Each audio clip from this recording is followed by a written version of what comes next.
Hello.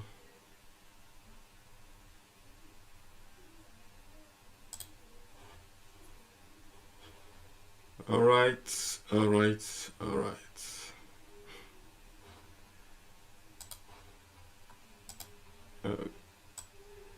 Okay.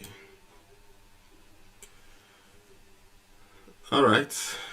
This is Academy of Scholarships and Transitions, and today we will be looking at practical CV and SOP writing. It's going to be a tutorial, and because it's going to be a tutorial, I'll try the much I can to demonstrate. I'll try the much I can to demonstrate. So, if you have joined us just now, kindly share this video or share the link to the video with your friends. All right, kindly share it with your friends.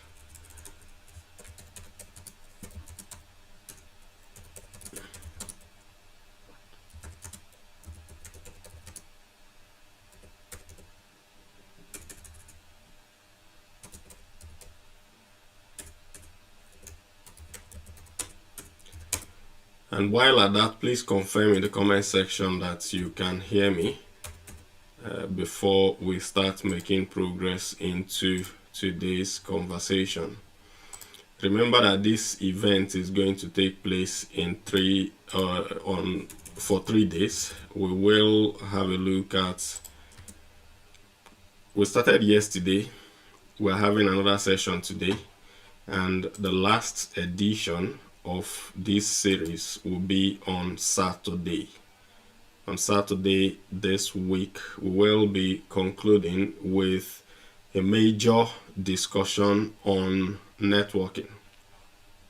And if you were here yesterday, you would have seen the magnitude or the impact of what we were able to achieve.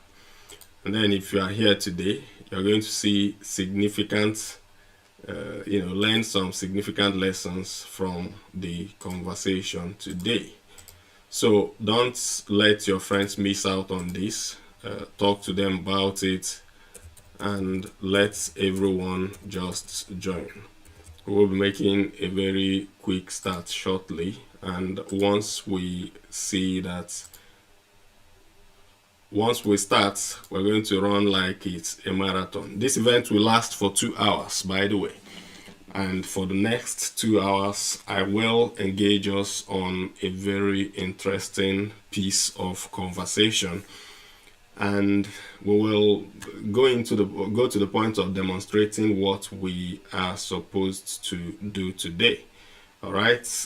2 people have confirmed that they can hear me, and that should be enough as sound check for today.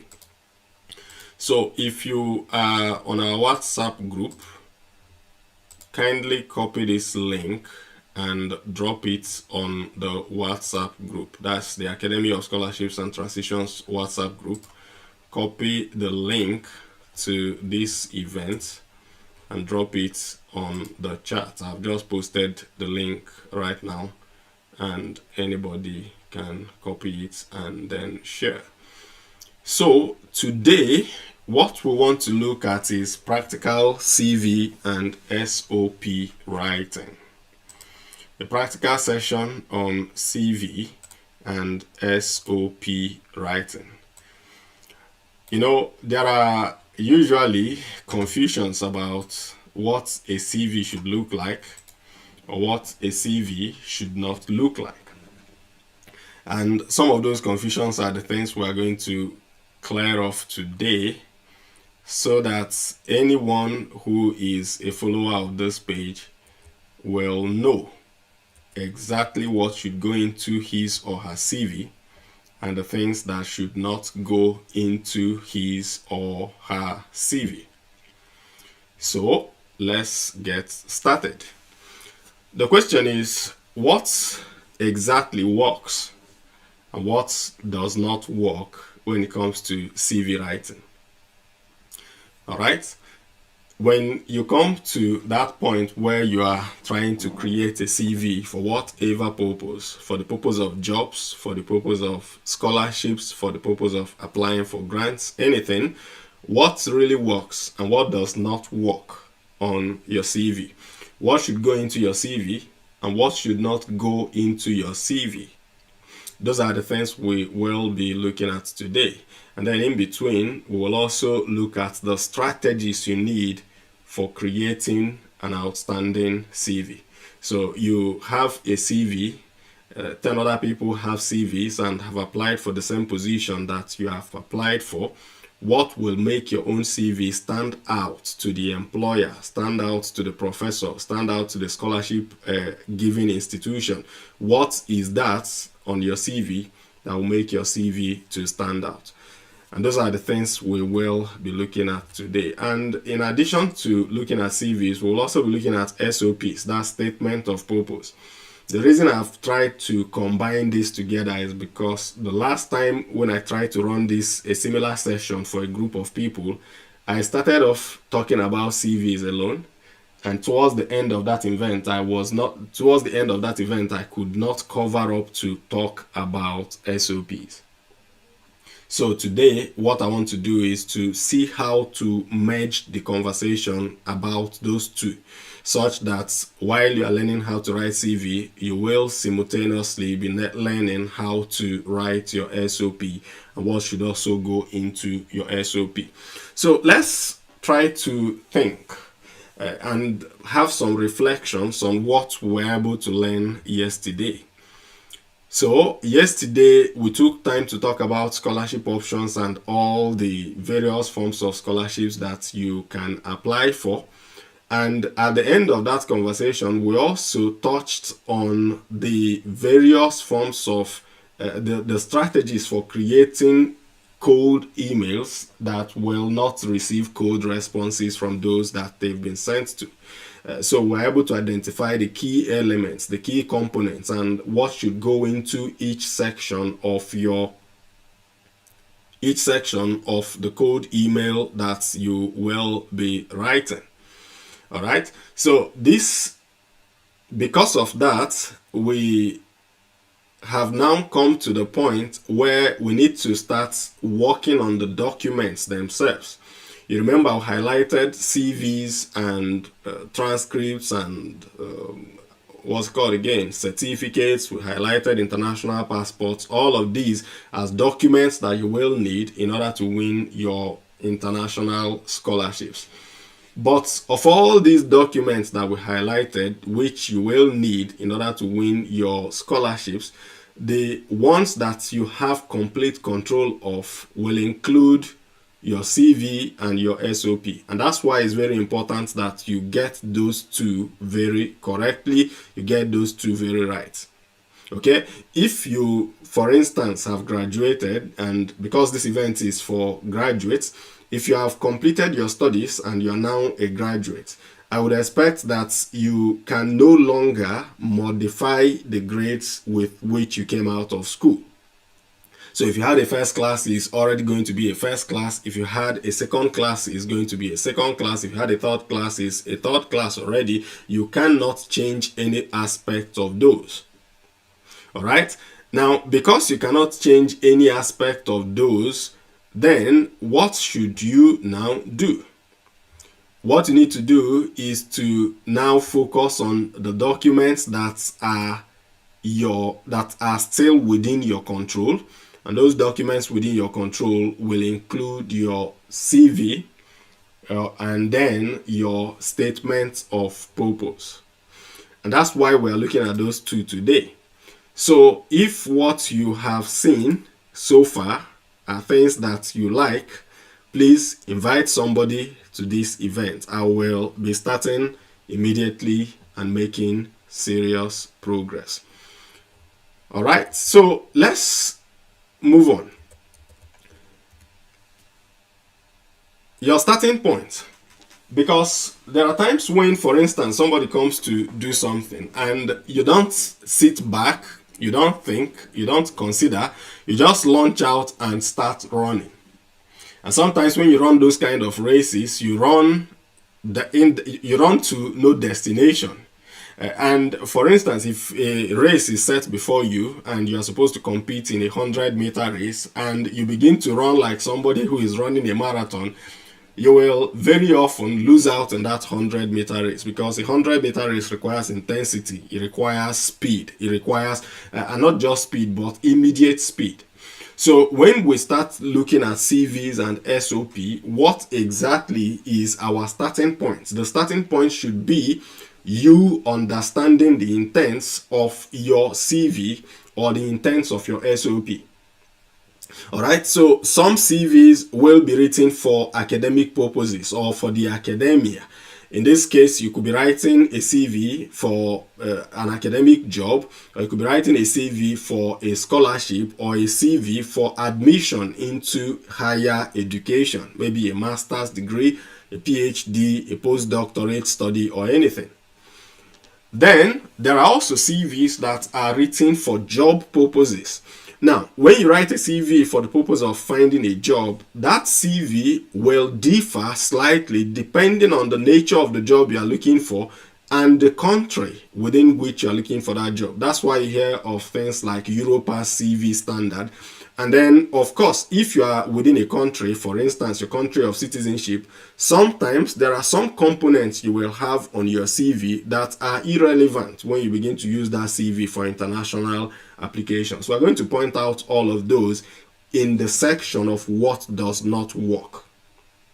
And then, of course, some CVs can be used for contracts. You find a company and somebody has told you to submit maybe you are chasing a contract position somewhere, and then you need to submit the CV of, let's say, what is called company profile, or the CV of the staff members or members of staff within the company that is supposed to execute that task. So all of these intents are things you want to first understand. And for the sake of those of us who are here today, we will be basing this conversation on jobs, and mostly around jobs from the international community. We'll also be basing this on scholarships, because most of the core component of what we do here is helping people to win scholarships. So what are some of those bad practices that do not work on CVs? I believe most of us know the meaning of CV, and I will not be going into explaining what the meaning of CV is. All right, so there is also another expression that is called what's it called again? Resume, that's used synonymously with CVs, but the differences are dependent on what you are trying to achieve, and sometimes dependent on the length of the document as well. But what are some of those practices that are really bad on CVs and also really bad on SOPs? You see, there are people who come to writing CVs, who approach CV writing from the position of, thinking that, well, they can just use any generic CV to do what they are doing. So they want to use the same CV to submit to job A, job B, job C, job D, and as many jobs as possible. That's your number one step to failure as somebody who is writing CVs. If you are going to write a CV, do not, or if you are having to submit any application for either admission or for a job, ensure that you are not using a generic CV. And the reason you are not supposed to use a generic CV on your applications is because every application is unique in a certain way.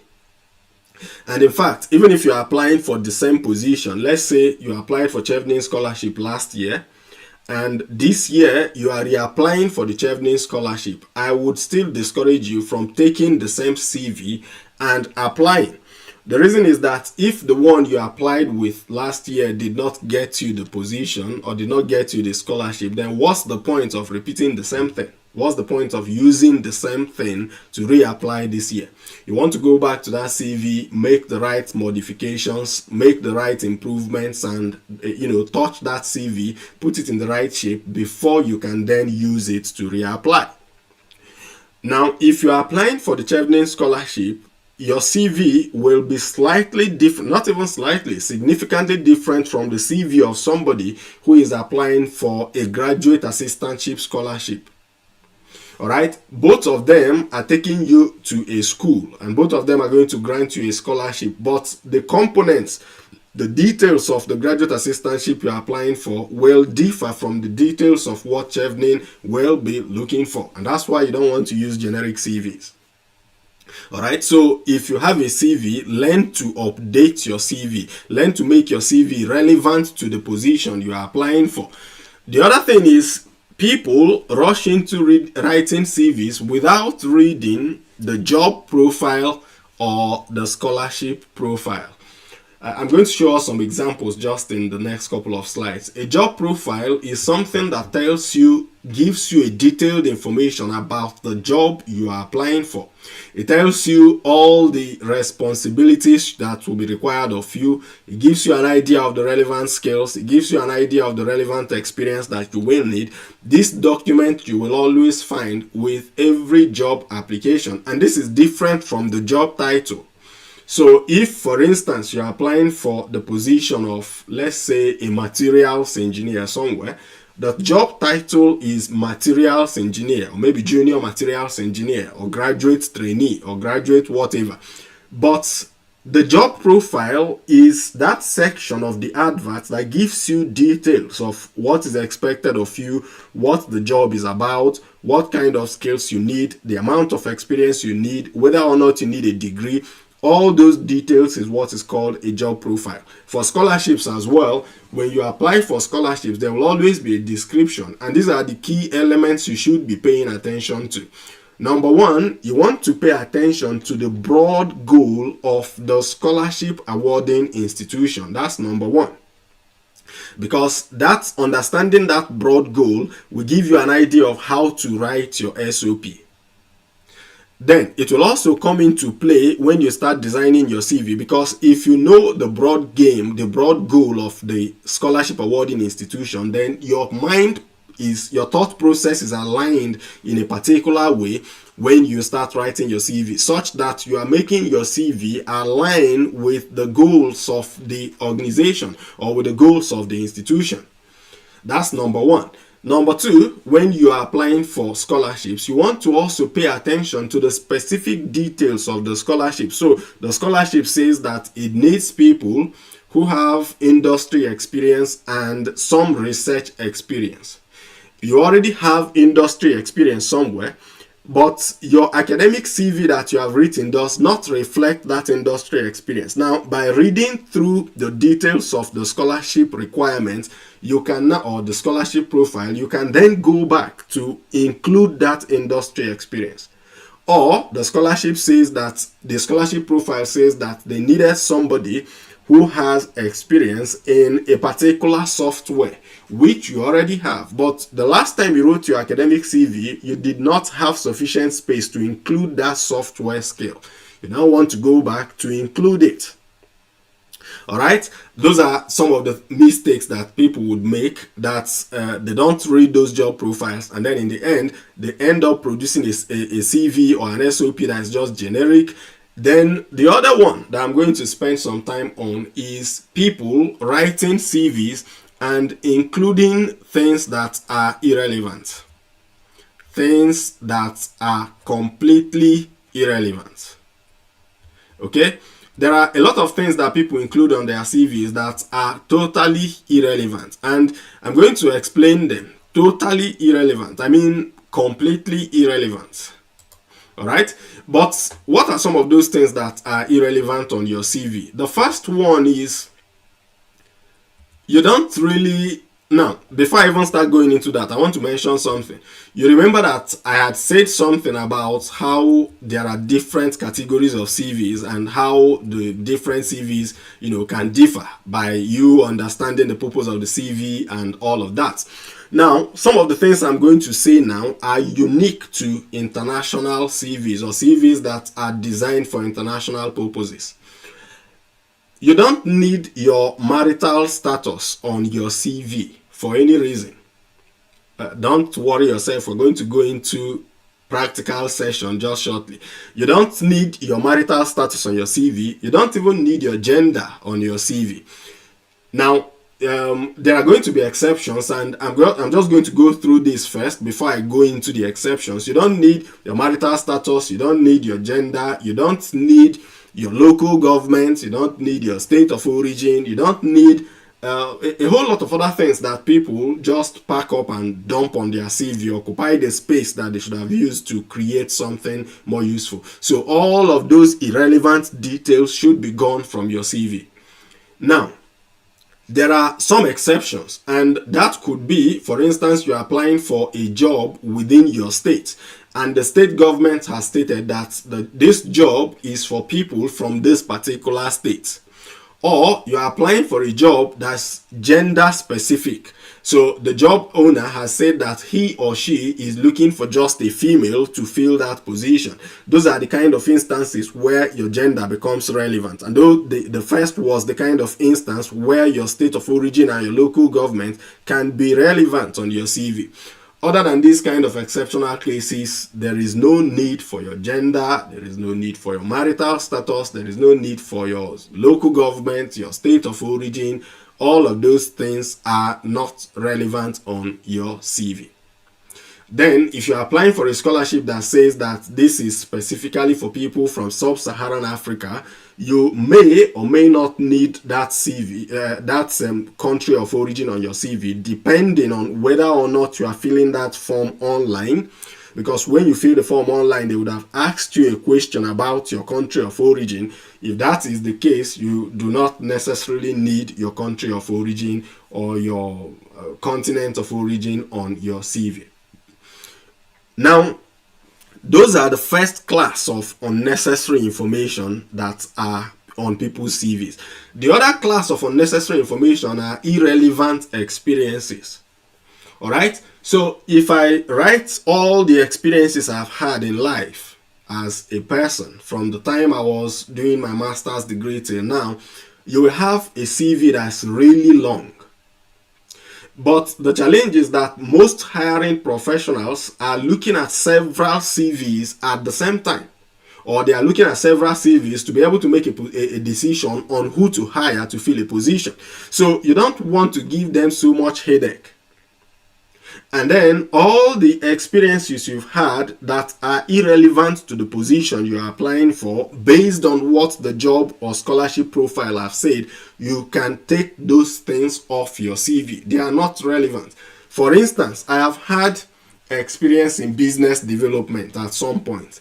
In fact, what I would call the first job I did after my National Youth Service was more or less a business development kind of position. And it was not a full hired position. It was more like I was going to chase that business if the business came through, and then I was going to have some benefits from the company. And the business was not even in Nigeria. It was somewhere in another country in Africa. But I hardly reflect that experience on my CV. Because very often I am applying for jobs that are either engineering related or jobs that are not completely business development kind of jobs. So I take that particular experience out in order to reduce the volume of my CV. And that's something you should be doing as well. You don't need all the experiences you've had in order to win a job. You can take off the irrelevant ones, the ones that are not relevant, take them off. Now, if you have to include all those additional experiences, please do not bring them to the forefront of the CV. Make the relevant experiences come first, and then you can go down to include those irrelevant ones if you have some space, just to help the person who will be reading it to be able to not discard your CV on first sight. The other thing is, people write very poor grammars on their CV and sometimes go to the point of telling lies. You don't need to tell a lie to write a good quality CV. I emphasize, you don't need to tell a lie on your CV. In fact, avoid telling lies on your CV. Even if the person does not detect it and does not know about it, as much as possible, avoid telling lies on your CV. Now, poor grammar. If you know that your capacity with the English language is in doubt, I will encourage you to go and improve it, because whether you are applying for a scholarship, you are writing SOP, you're writing CV, or even in school, you will have to write a lot. You will have to write a whole lot in your entire life. So you need to improve the way you write, improve your capacity to use the English language or to use the French language, depending on which one you are using, or maybe even to use the Russian language, if that's your language, preferred language. You need to have that capacity to use good grammar when you write. Then there are people who decide to write their CV and they write it with very poor or inconsistent formatting. So very often we all write, or most of us write CVs using Microsoft Office. And if you are going to write your CV using Microsoft Office, please do not go into that habit of don't become too artistic with your CV. Don't have one font size here, another font size, paint this color, paint the other color, put tables here, the other one is justified to the left, the other one is justified to, like, different confusing kind of things. There are situations where you can do justify to the center, maybe on your the heading part of your CV, like your contact details, but try as much as possible to stay consistent with your font. If you are going to use a font, a Times New Roman font, please stay with it. Don't mix Times New Roman with Vedana. And don't mix Vedana with Arial. Don't mix Arial with every other form of font sizes and every other form of font types. Try to stay consistent with your kind of font style and make your formatting consistent such that the person reading it will be able to read it.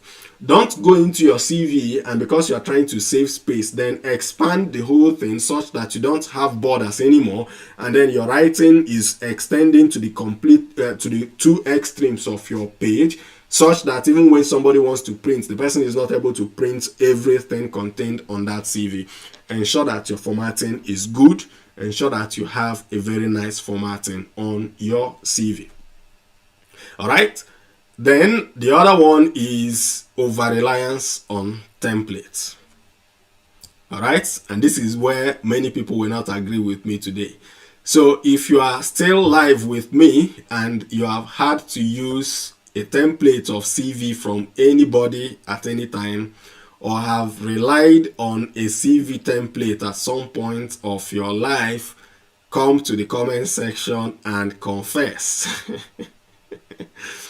Tell us in the comment section if you have used a template, or if you are one of those people who rely completely on templates. I want to tell you why you should not be using templates. Not like you shouldn't refer to templates when you're writing your CV, but you should not rely completely on templates when you write your CV. All right, so let's see who is in the comment section and who is telling us what. Okay, so the reason I don't encourage people to use templates so much, or to rely completely on templates, I would rather say, is because when you rely completely on templates, you try to force yourself to fit into that template. And the person who has developed the template, no matter how generic that template might claim to be, the template is always going to be a reflection to some extent of who created the template. And that's why you will find people struggling to have their CV to suit that template. You should not try to make your CV fit into a template. You should rather use a template in the form that this template is a reference document. You just refer to it, but you create your CV to reflect your experience, to reflect your skills, to reflect your work history, to reflect your academic knowledge, to reflect the things you have been able to achieve. Your CV should be a reflection of you, a true reflection of you, and not you trying to fit yourself into another person. I don't know if that makes some sense to us. Don't take a template and then try to force yourself to fit into that template, because your experience is unique, and your CV should be as unique as your experience. And then, of course, your CV should be as unique as the job profile wants it to be. So in trying to write your CV, the two guiding things that should help you is, what is your experience like? That is, who are you? And then what does the job profile want? You are telling the job owner or the scholarship awarding person what the person wants to hear. There are things the person is interested in hearing, or the people are interested in hearing. That's what you should convey to them through your CV. And do not now try to impose another person on your CV by completely relying on the person's template. That's why if you have ever asked me of a CV template, you will notice that I hardly give CV templates. Now, there are other bad practices. The bad practices are many, and we're going to go through them because they are very important. That it's very important that we go through them. All right. So yesterday we had, before we go into the next phase of bad practices, yesterday we had mostly Nigerians join the event, and today I want to just check on you guys. Are we all Nigerians today, or do we have people from other parts of the world who have joined us? Please let me know in the comment section where you have joined us from today. I will be glad to see and to know that. All right, so we are back. Now, if you have your CV or you're writing your CV, the other bad practices that you must avoid on your CV is trying to showcase the strength of your team instead of your own competence. Now, the CV is written to reflect you. I keep emphasizing on this. Your CV is your representative. Your SOP is your representative. So when you are writing your CV or your SOP, try the much you can to showcase your own contribution, showcase your own competencies, showcase your own achievements, showcase the things that you have done on that CV. Do not write a CV that is filled up with what your team achieved. The CV is not written for the team. The CV is written for you and to help you to get into a position. So because the CV is written for you, let your CV reflect you and not reflect the team. There are a couple of instances where you are supposed to write an essay or write in your SOP and reflect on a group on something that your team achieved. That's a different story. But even when you are writing a story about what your team achieved, everybody wants to know what exactly did you contribute to that achievement? What was your unique contribution? Were you the person that designed the methodology? Were you the person that executed the job? Were you the person that brought that assembled the team? Were you the person that raised funding for that particular job to be done?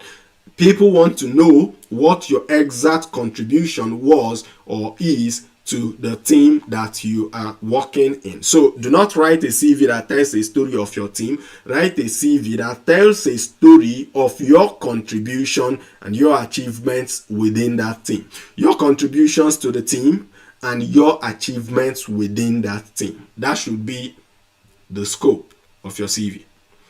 Then the other bad practice is people come to writing CVs and instead of reporting their achievements, they are reporting their job responsibilities. All right, this one we might need to explain it a little bit. So when you start working, there's something called job description, and in your job description or JD, your employer is going to tell you that, well, you'll be responsible for monitoring this cup, you'll be responsible for filling this cup with water, or you'll be responsible for welcoming guests. You'll be responsible for designing, conducting this in engineering design. You'll be responsible for doing this and doing that. All of those things you see are your job description. They are your responsibilities and not necessarily your achievements. And then you see a lot of people who go to write their CV and they just copy that job description and paste it under their accomplishments or paste it under their experience history.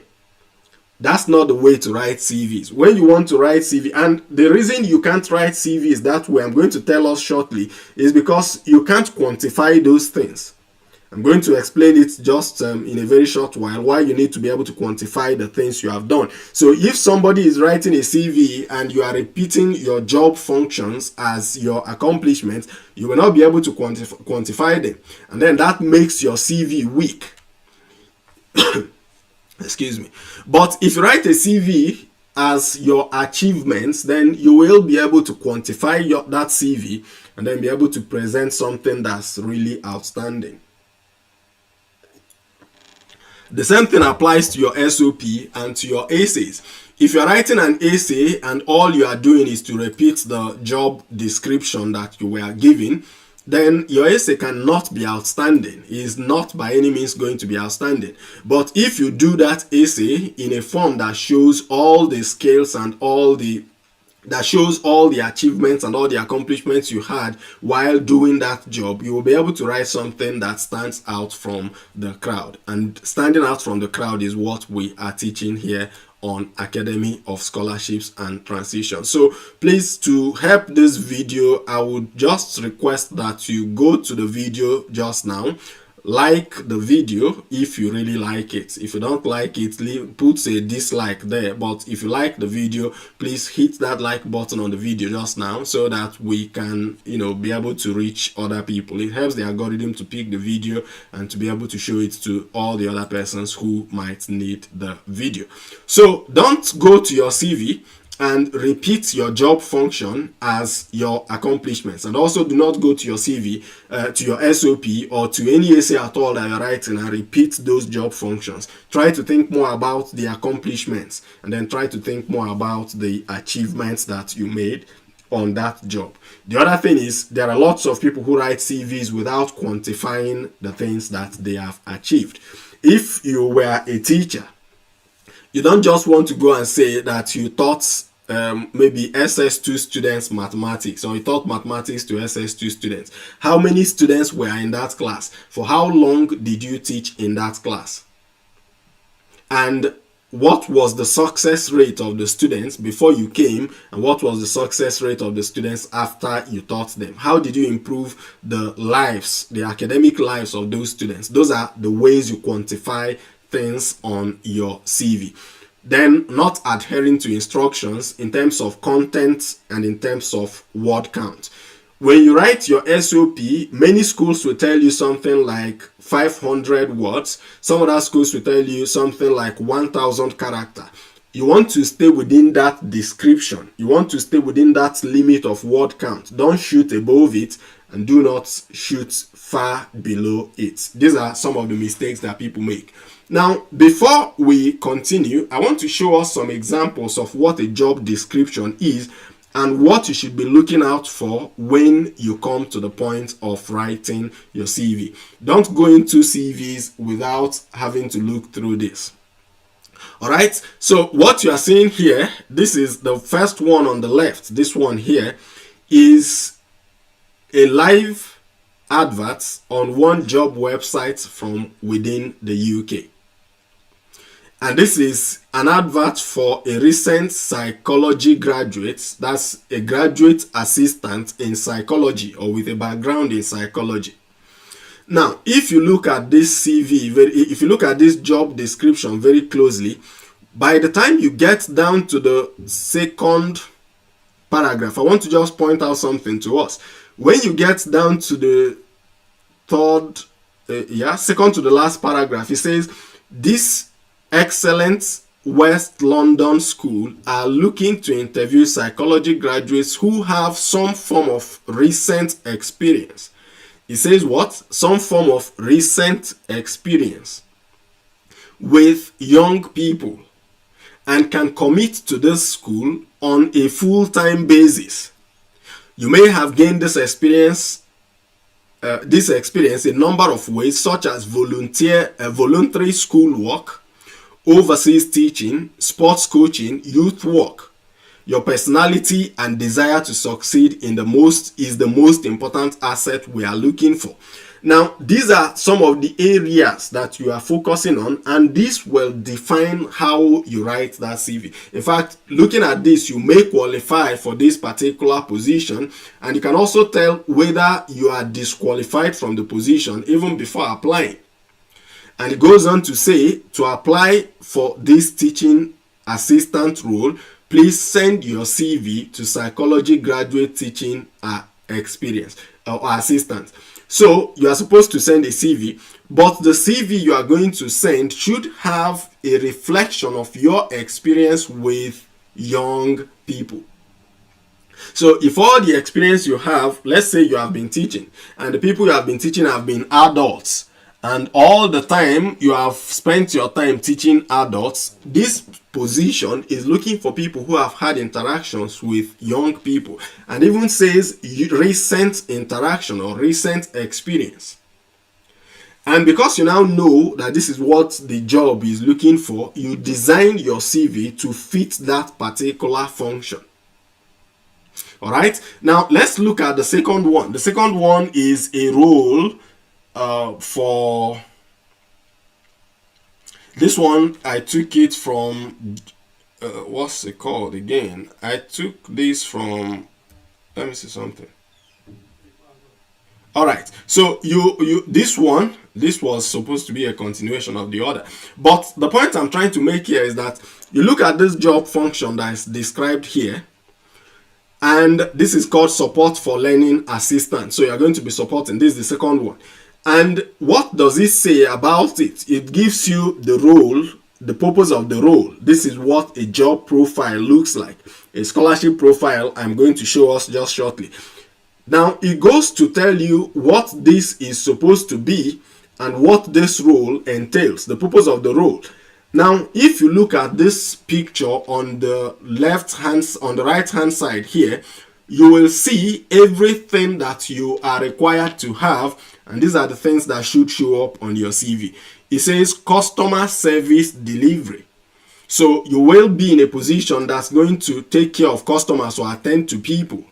So if you have had any customer oriented experience in the past, that's something that should go into your CV for this particular position. Let me check something. It seems that we are not seeing what I am talking about. All right, apologies for that. I will walk through it a bit. So this is what I've been talking about. For some reason, my image was covering it. So if you look at this, these are the other parts of the things to avoid on your CV that I talked about just a moment ago. And these are the examples of job functions and how of your job profiles and how you should be able to use them for your CV. So this second one that we're talking about is on the right hand side here. You can see my cursor moving around it. And you will see that there is a section for customer service delivery. There's also a section or a requirement for team working. So somebody who has been in a role that is a team needs to also showcase that experience here.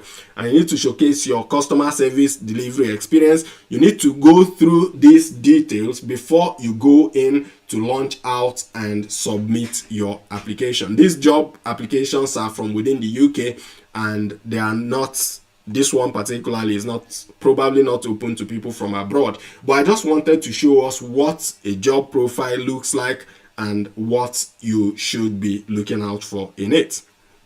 Now, that's for CV. What does it look like when you start writing SOP? All right. So a lot of people will tell you, give you a standard sample for writing SOP. But what I have seen in my experience of applying to different schools and in my experience of reviewing different applications is that the schools determine what should go into your SOP. The university you are applying to or the organization you are applying to should determine what goes into your statement of purpose or letter of motivation. Now, what you see on the left hand side here, I believe that we can see this screen. What you see on the left hand side here is from my own university. It's from RGU, Robert Gordon University. And it tells you something about the content of your SOP. This was emailed to a student who applied for admission. So if you have gone to use a template from whoever, and then you have written your SOP based on that template, and the template was for a school in the United States, and you are applying to Robert Gordon University, you will be made to rewrite that SOP to fit into this category of things. And what does it want you to do? It wants you to talk about why did you select the course that you have chosen. It wants you to talk about what particular modules are of interest to you. And this is why this is where you need to go into researching the course and understanding the modules. That's the subject areas under that course. Because there has to be something that is of interest to you, and you need to tell the school. Again, this is not a standard template for every other school. It's not every school that wants you to talk about follow this standard format or follow this specific format when you write an SOP for the institution. Number 3, this one says, what research did you do into other universities within the UK? The school wants to know that you have been able to look at other options and you are making a guided decision. You are not being forced to just choose the school, and your choice of the school is not a random one. So what research have you made into other schools that led you into choosing that particular institution? What made you select the university? And tell us what it is about the university that appeals to you. Why did you select Aberdeen and Scotland as your study destination? The school wants to know all this. And then, how does the program relate to your previous study and your future career plans? This particular one, this last one, is always going to be a standard. The area of why you chose the city and why you chose the school will always be a standard. But the point is that you should not begin to force yourself into one template that you found somewhere. What you should try to do is look through the website of your university of interest and try to see what are they looking for in your SOP. Very often they will give you a hint somewhere on that website as to what goes into your SOP. This in the absence of that, then you can use the general templates of trying to get your SOP, convey some information about yourself, which we are going to look at just shortly after now. Then the other one is a scholarship profile. This is what you see on the right hand side here, is taken from the PTDF website. And this is what it says about his master's degree applicants. You can forget about the other ones and look at the area that I've highlighted in yellow. It says a statement of purpose, maximum 500 words. Remember that one of the mistakes we highlighted is people writing more than the word count requirement. Maximum 500 words, and when you hear maximum, it means you should not exceed 500 words. Stating number 1, the reason for the proposed study, the relevance of that proposed study to the industry, and its expected impact on national development. Now, I have put these two things here, and I believe you can see a direct contrast between the two. The first one is a statement of purpose, the second one is a statement of purpose, but the guidelines are different. So if you had applied for the PTDF scholarship as a student, and you use this template, this standard to develop your CV, it's now time for you to apply for admission into a school, for instance, Robert Gordon University, and you carry the same SOP and submit to that university. That SOP will not be outstanding. It will not be a special SOP. Even though the SOP was good enough to win you the PTDF scholarship, carrying that same SOP to submit to a school will be a wrong decision because the requirements are different. What one organization is looking for is different from what the other organization is looking for. And this is something I wanted to point out just for us here. You need to make your writing follow the requirements and follow the profile of either the job or the scholarship that you are applying for. Now, after all of this, you are coming to the point where you want to start organizing your CV and organizing your statement of purpose. And to organize your CV, you need to learn to write your CV, and that there are different segments to that CV. Remember that we had mentioned some things that should not show up on your CV if you are using it for any international application. But here are some of the major things that should show up on your CV. some of the key components that should go into your CV. And let's have a look at each of them. So the first one is you want to have on your CV your personal / contact details. This is number one on every CV. I believe we all know that. Number one on your CV is your personal / contact details. That is where you have your name, and that is where you have your phone number, your email address, and where you have your physical address. Whether or not you should include your physical address on CVs is something that's debatable, but if you are looking for a job and that job is going to give preference to residents of a particular city, if you have an address in that city, please use that address. In fact, if you are applying for a job in the UK and they said, or in Nigeria, and they said they will prefer candidates from Abuja, if you have an address in Abuja, please use that address, include that address in your CV. Then the second one, which is something that most people do not know about, is your career summary section. Career or professional summary section. And I've seen a lot of CVs that do not have career summary section, or different CVs. If you are in this call or on this call and you know that your CV, the one you are using today, does not have a career summary section, please drop a message in the comment section. Let's know that we are helping some people. If your CV does not have a career summary section, please drop a message in the comment section. Someone is saying that the slides are not clear. Please, can any other person confirm that? I want to know the quality of the slides. I can see from my own end that they seem relatively clear, but please, if the slides are not clear at your end, let me know in the comment section, and then I'll take that as a feedback and try to fix it in subsequent sessions. All right, so back to the conversation. There is something called career summary on CVs.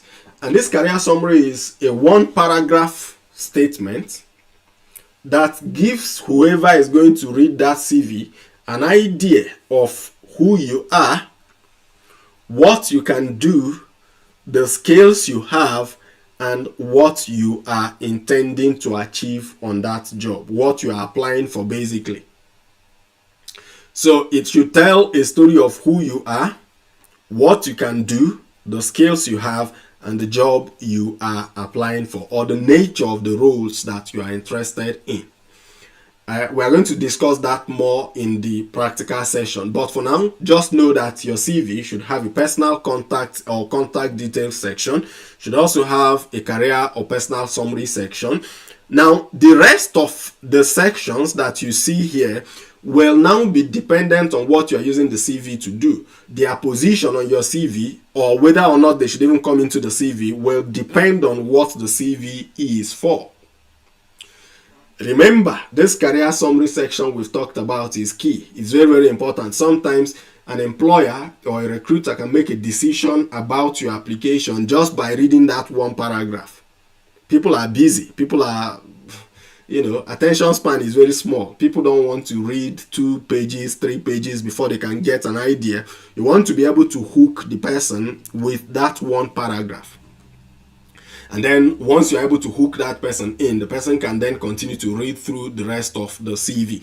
So let's say you have done that contact details section and you've done that career summary section. The other sections can be mixed. I kind of change the positioning of the rest of what you're going to see on my CV depending on the role I'm applying for.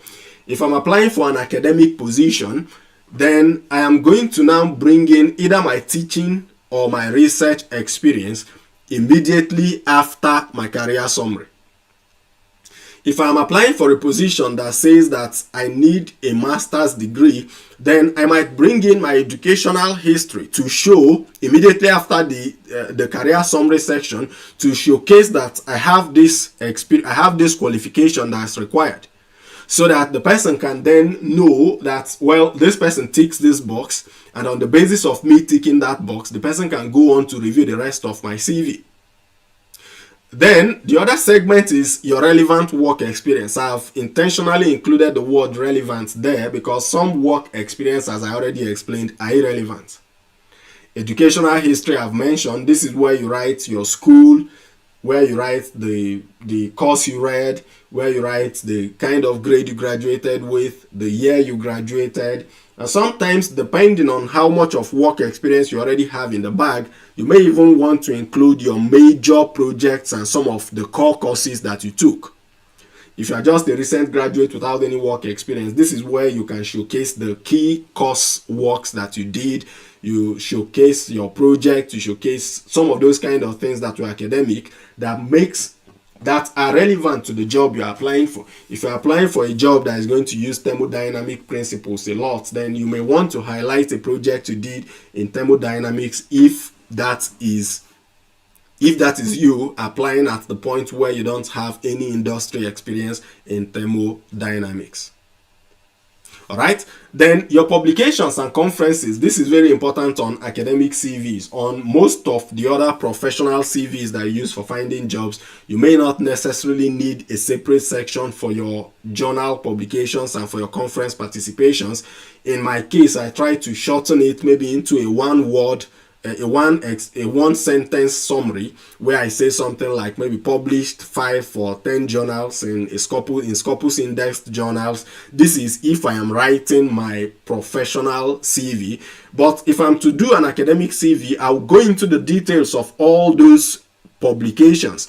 The title of the publication, the reference link, the DOI to that publication, so that the person looking at it can go read it. Sometimes some people will go as far as writing the total number of citations they've got on that particular publication. All of these will now depend on whether you're writing an academic CV or not. Conference proceedings and conference presentations will also come into that particular place. Then remember that when you write your CV, you should create a section for relevant skills. Relevant skills in this case will include the skills that have been highlighted on that job description. Because if you're going to use a CV, if you're applying for a job that will use the ATS system to shortlist CVs for further interviews, you may want to include this section lets you include the relevant keywords that the job advertiser is looking for. So you go to the job advertisement and it's talking about somebody who has skills in this design, skills in this software, skills in organizing classroom and teaching and all that. You want to take those skills and each of those skills that you have, include them on this skills section. Include them on this skills section. And don't go into the skills section and include everything that is very basic that everybody knows how to do. Try to bring out the skills that are unique and the ones that will make you to stand out. Then awards and honors through memberships of professional bodies. This is also dependent on the nature of the job you're applying for. Its relevance is dependent on the nature of the job you're applying for. If you're applying for a job, for instance, that requires you to operate independently as an engineer, if you are registered with the council that regulates engineering practice in your country, please include that registration, that membership in this section. Now, there is a section, remember the skills I also mentioned, you can include languages, but there could be need for references. Some people would include the list of references, but if the job advert does not say include your referees, please do not go ahead and include the contact details of your referees. You can write something like references available on request, because if they have not stated that you should submit that to them, then it may not be necessary. It may be you just giving out information that's not required by anybody. So try to pay attention to some of these details, and you can see that all of what we are saying here today refers you back to understanding the profile of the job, understanding the profile of the scholarship. Is the scholarship going to hire you as a research assistant, showcase and highlight your research experiences over your teaching experiences. Is the position, the scholarship going to hire you to teach as a graduate teaching assistant as a graduate teaching assistant, then highlight your teaching experiences over your research experiences. This is not to say that you should eliminate either of the two, but let the one that is most relevant be the first to be highlighted. Let that one have priority on the CV. And this is what you should do. Now, let's look at the SOP aspect. What should you do on your SOP? What are the components that should go into your SOP when you start writing it? What are the things that should go into your SOP when you start writing your SOP? Okay, so the SOP should be something that you are very familiar with. All right? Or maybe not very familiar with, but that's an expression you must have heard, from time to time on this particular platform. Now, if you have your SOP, then you need to also have all these relevant sections in there. You need to have all these relevant sections in that SOP. So you want to go into your SOP and include things like, number one, you are going to include a couple of things on your SOP, and one of those things that you must include is the segments. I'm trying to get the right frame to discuss this. So it's you trying to write the SOP as a story, right? Your SOP should come in the form of a story, and making it in the form of a story helps you to capture all the relevant things that you need to capture there. Okay, a lot of people are saying that the display is not clear.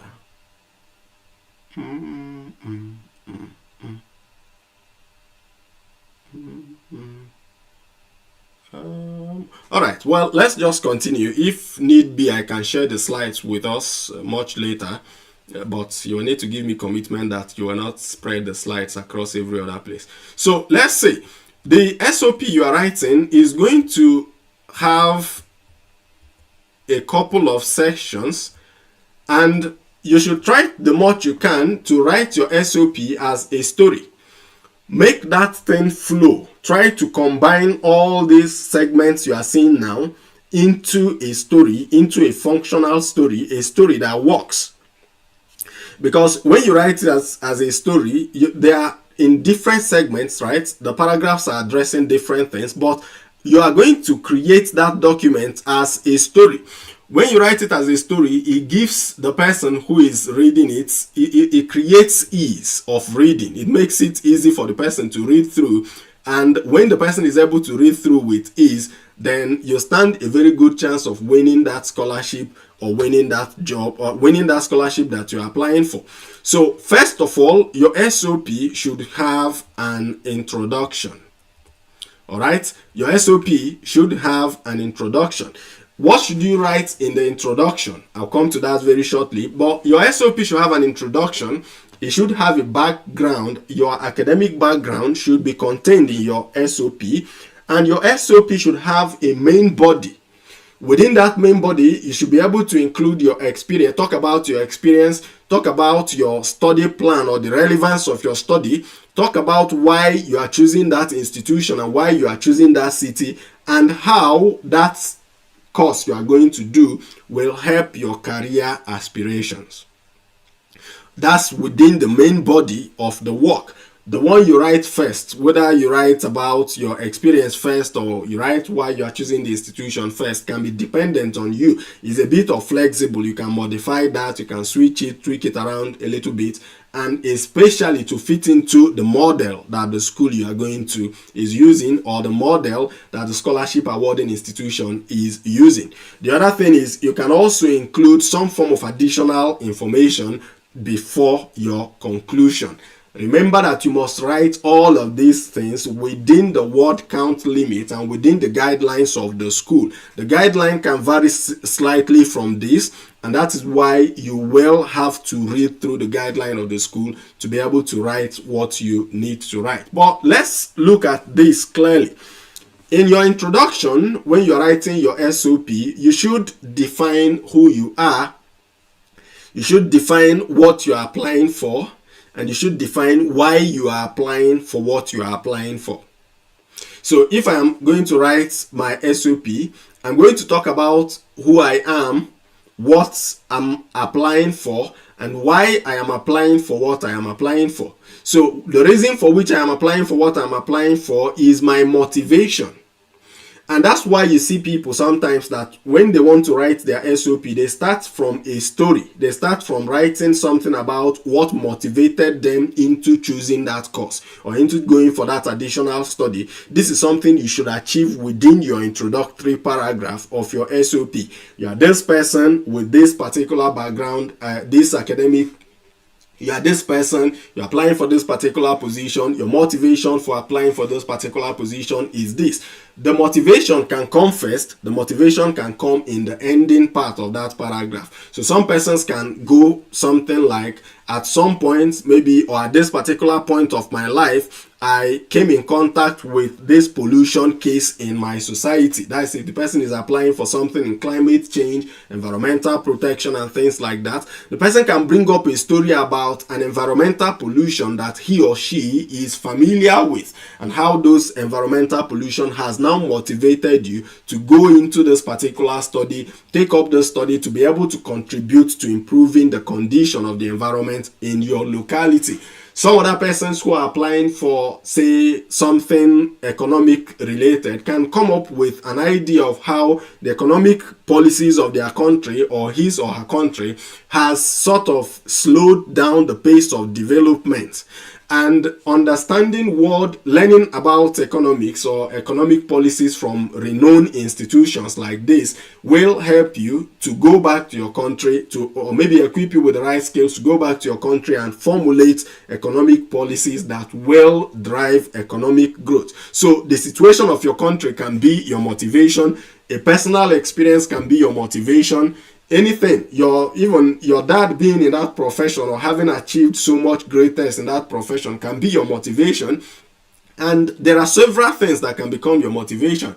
But what you don't want to do is to come to your SOP and start writing about how your parents are poor in the beginning of the SOP. More like, I am applying for this particular position because I come from a poor background. That's really not like what the SOP should be about, except if that poverty has motivated you to now take a course that will help you to go back and help others out of poverty. There needs to be a way that you relate that story to make that story work and to make that story functional. The point is, you need to define, to in clear terms state who you are, what you are applying for, and why you are applying for what you are applying for. That is your motivation in your introduction of your SOP. Then you go into your background. In your background, you want to talk about your academic background, because your academic background shows the people how prepared you are for the course. If, for instance, you are a graduate of mechanical engineering, or you are a graduate of chemistry education, or a graduate of psychology, and you are applying for a position or further studies in a particular field, being able to talk about your academic background or showing the panel how that your academic background is relevant to the course you're applying for, or has equipped you with the right knowledge, the right set of skills, the right kind of things to be able to pursue that course and graduate from the course, will help your SOP to stand out. Don't just go there and write, well, you are motivated to do this. Yes, many people are motivated, many people are enthusiastic about things, but you can be enthusiastic about something and you are not able to finish it, or you are never able to even start that particular thing on over which you are enthusiastic. Many people are enthusiastic or AI enthusiasts, but not so many people are developing AI solutions.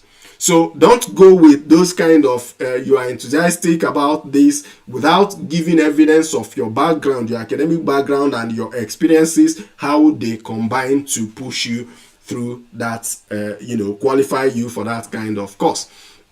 The other thing is, when you are writing about this whole thing, remember that you are trying to connect everything to the program you are applying for.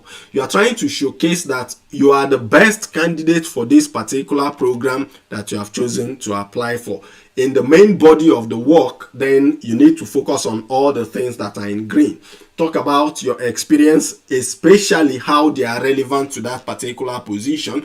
Talk about why you have chosen that institution. Talk about how that course, graduating from that course, will help you in your career goals and your aspirations. Then your additional information, this is only if you have the space. If you have the space, you can talk about your volunteering experiences. You can talk about a particular challenge you have overcome in the process of your life. It could be a challenge. The very common one within Africa and most developing countries is poverty. A lot of people come from very poor backgrounds but are able to withstand the tide of poverty and still accomplish good grades, or are able to withstand a background of poor or overcome a background of poor education to achieve something great in their academics. Many of us had very poor beginnings as in our primary schools or nursery schools. You can also talk about how you overcame that limitation or that challenge imposed on you by the village school that you started in. If, for instance, that's your story, then you can write about that. For instance, you can write about how you overcame your difficulties with a particular course. You can bring that in as your additional information. And in conclusion, what I do when I conclude is to re-emphasize, to connect, and to appreciate. To re-emphasize, to connect, and to appreciate. So I re-emphasize why I am the best candidate for this job, or for this particular scholarship or this particular admission, and then I connect my experience and my academic background to how they have prepared me for success in that particular institution and in that particular program or in that particular scholarship. And then I appreciate the panel for reviewing or taking out time to go through my SOP or to go through my SOP or letter of motivation, as the case might be. So this is what you want to do, and this is what you want to achieve in an SOP. Is that very clear to every one of us? Is that very clear to every one of us? If anybody is confused about any of the sections here, please drop a message in the comment section. The questions and answer period will come towards the end of the event. Let me see what the time is now. Yeah, so we've still got some minutes before our 2-hour time mark, and then once we are close to the end of the event, I'm going to give us room for question and answer. Now, we have looked at what does not work. We have looked at the structure of a CV and the structure of an SOP. Now, let's look at what works. What are those good practices that you should begin to imbibe and begin to implement immediately after this program? Number one, there is no great CV and there is no great SOP or letter of motivation without records. All right, let that sink in. There is no SOP and there is no CV that will be great without records. What do I mean by that? If you don't have a good habit of record keeping, you will not at any point in your life be able to write a CV that stands out. Now, where does this start? If you get into any position, you are hired into any job, from the very day you got into that job, please start record keeping. Start writing down the achievements you are making on that job. Start writing down the accomplishments you are making on that job. And you don't write those things in very vague formats. You write them with the right details and to the right level of specific, quantification. If you get into a place and when you are there, you are able to achieve like 100% savings or 100% improvement on a particular project, please write that down somewhere in your diary, in a Word document, anywhere that you can. Please take note of that. Take very good note of that. You cannot create a CV that's outstanding without records. And I have repeated this same line over and over again. I want it to sink in.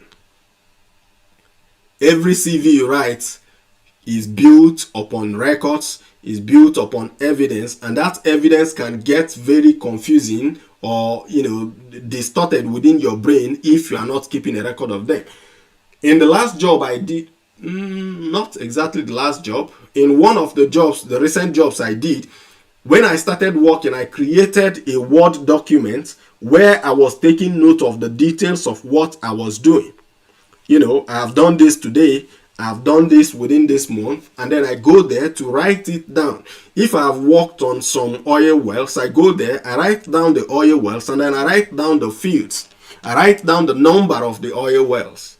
If I've worked on 50 oil wells, I write down 50 oil wells. If I've worked on an oil well with a certain kind of complication, I write that down. Right? Or you should write that down. That may not have applied to me in particular. But write down the numbers of what you are doing. Quantify the things you are achieving on that particular position. If you are a student and you are volunteering, I made mention of this when I was answering a question from Godswell yesterday. Quantify the things you are doing.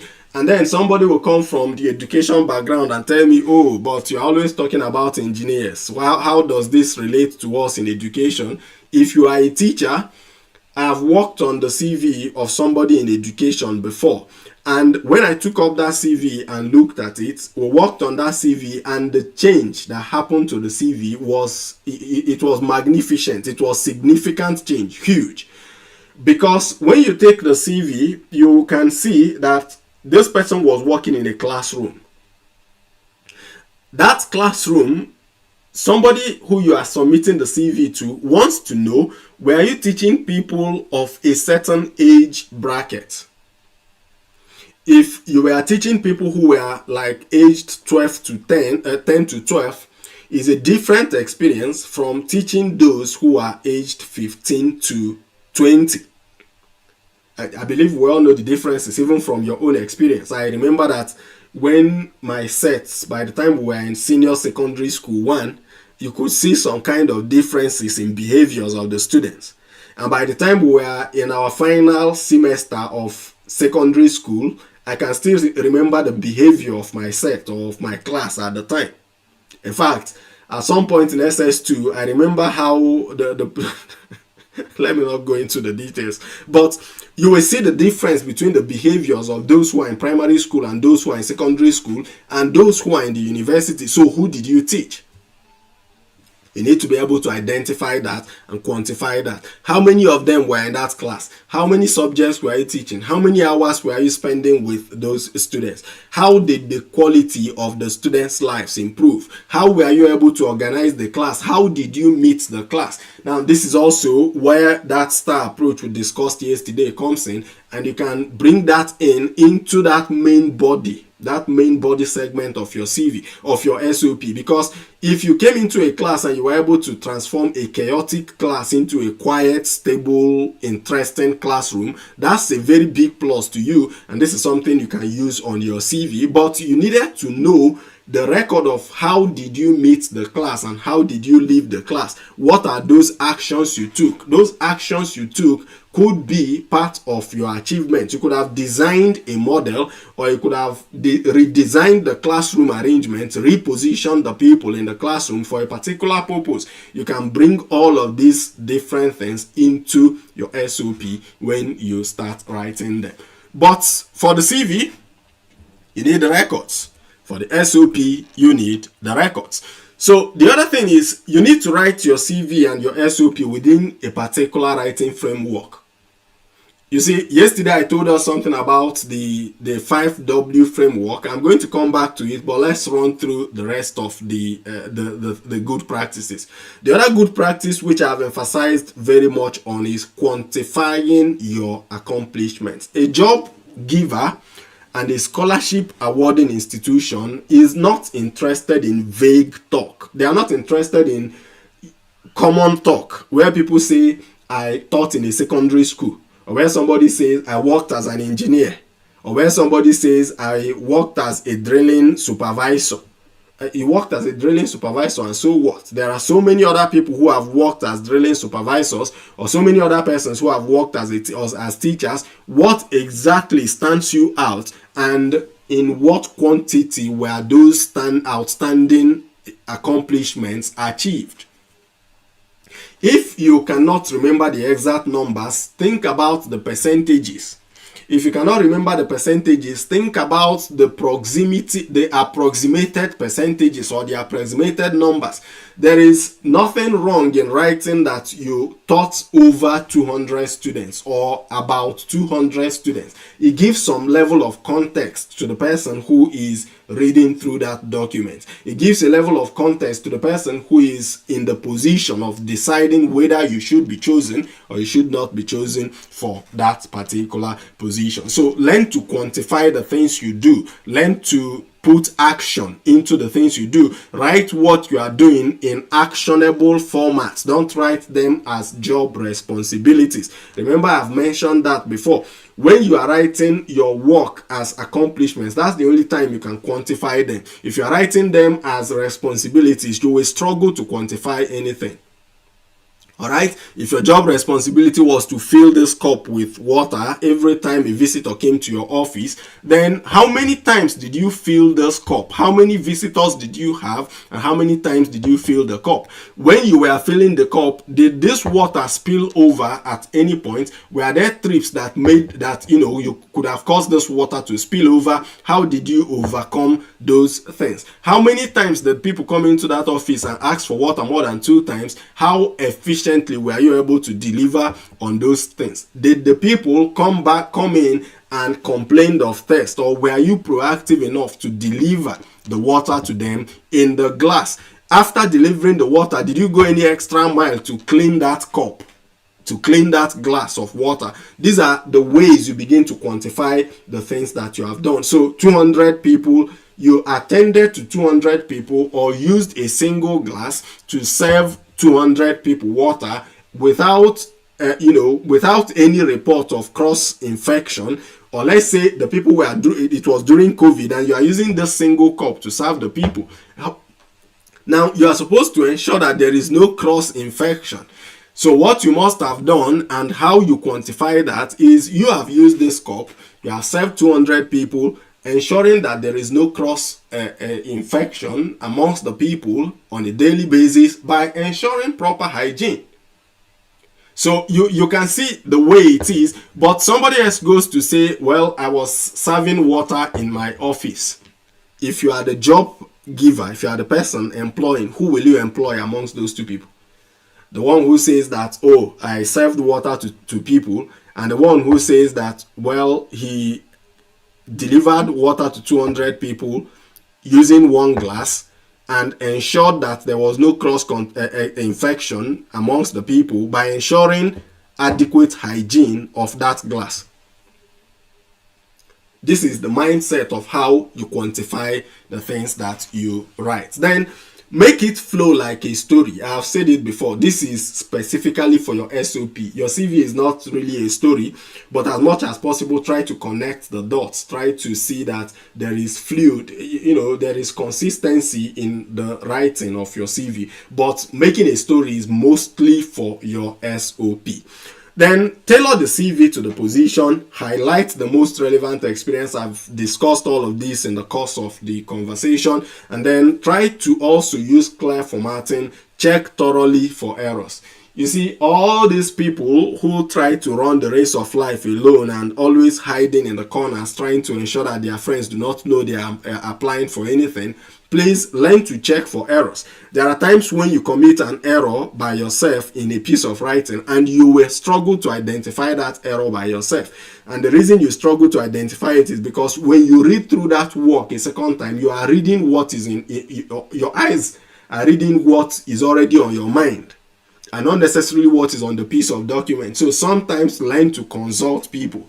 In this particular age and time, if you do not have any trusted friend, which will be a very bad story, try to use the AI tools to review your CV.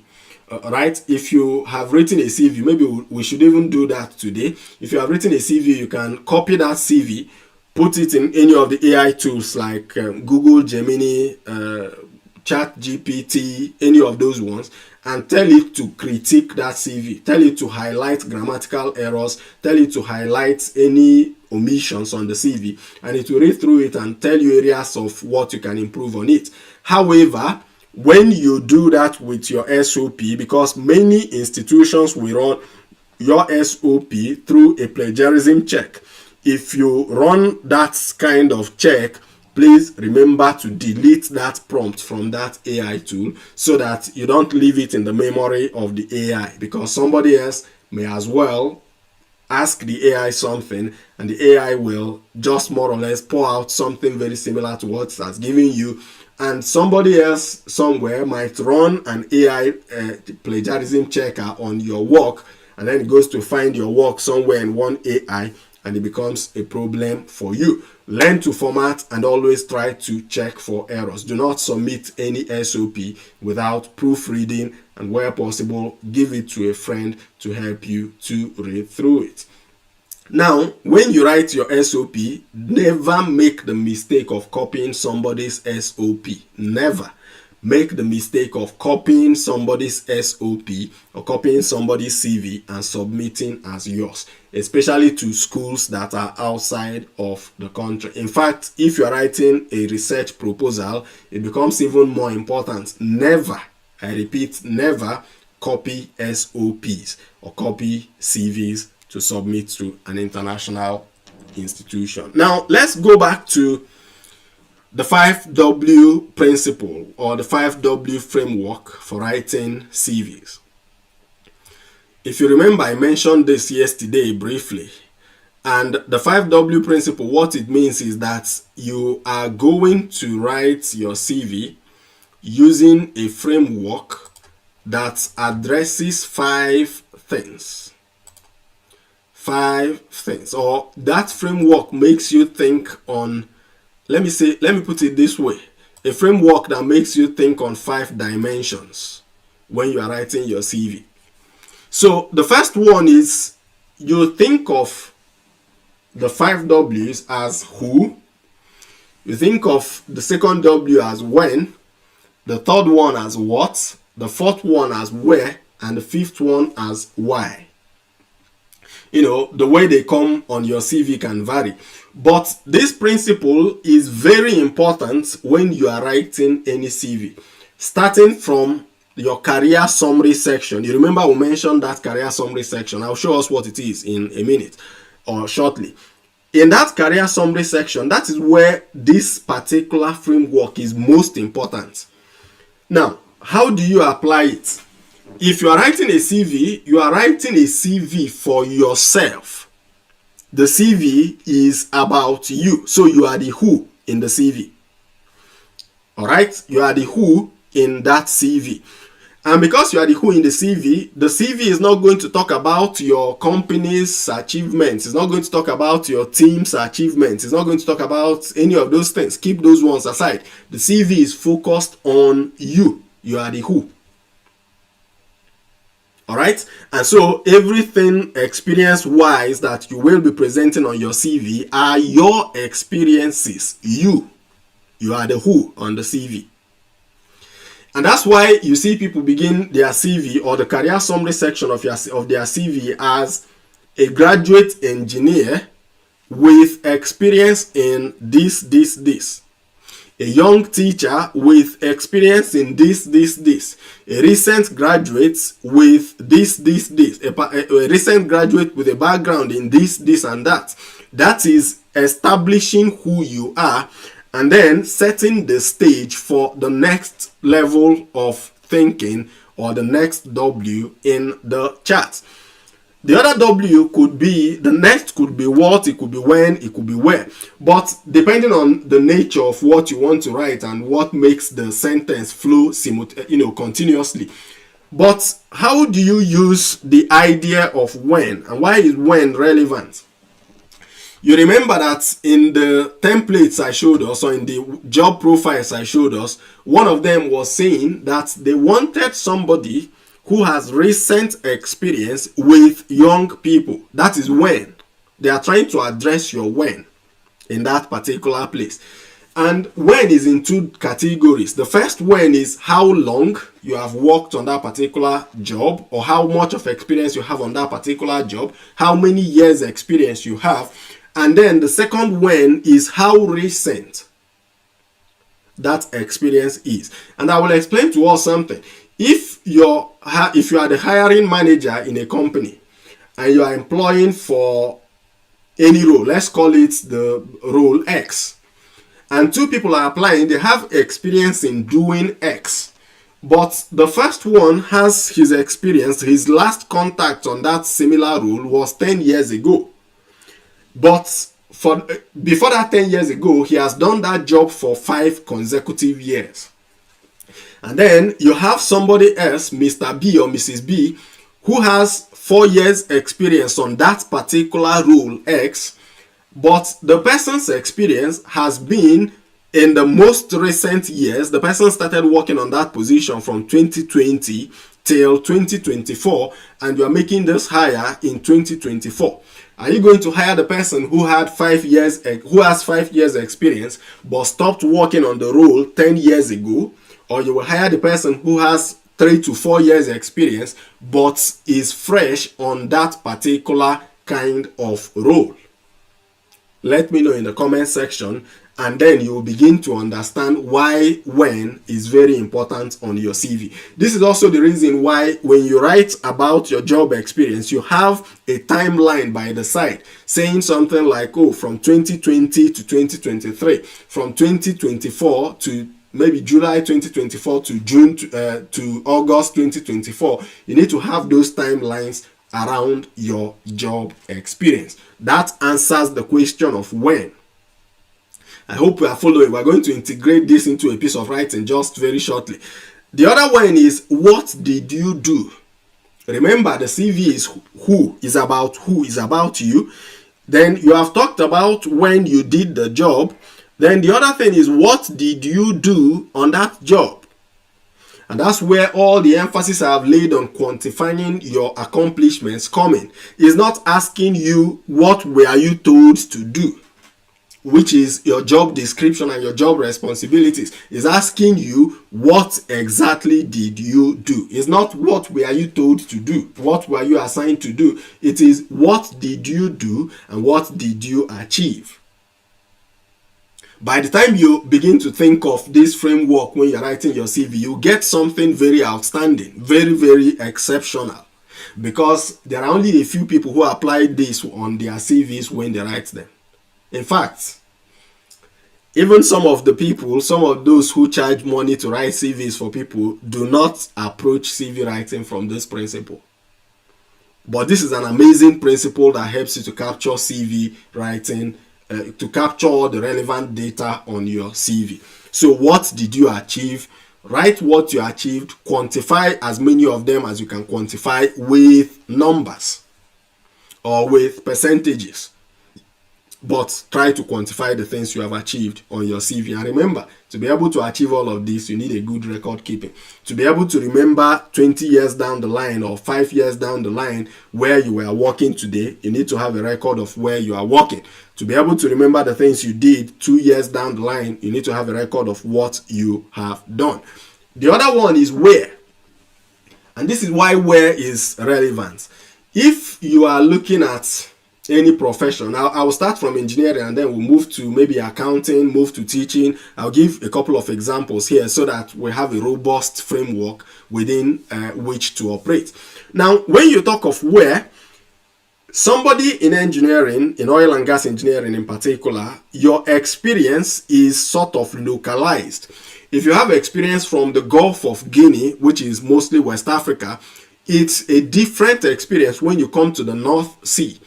And if an employer is looking to engage you in the Gulf of Mexico, in the United States of America, you may be required to, the employer would prefer somebody who has experience on the Gulf of Mexico over somebody who has experience maybe in the North Sea, right? Because you understand the terrain, you know the challenges of the terrain, and you know the geology of the place, the stratigraphy of the place.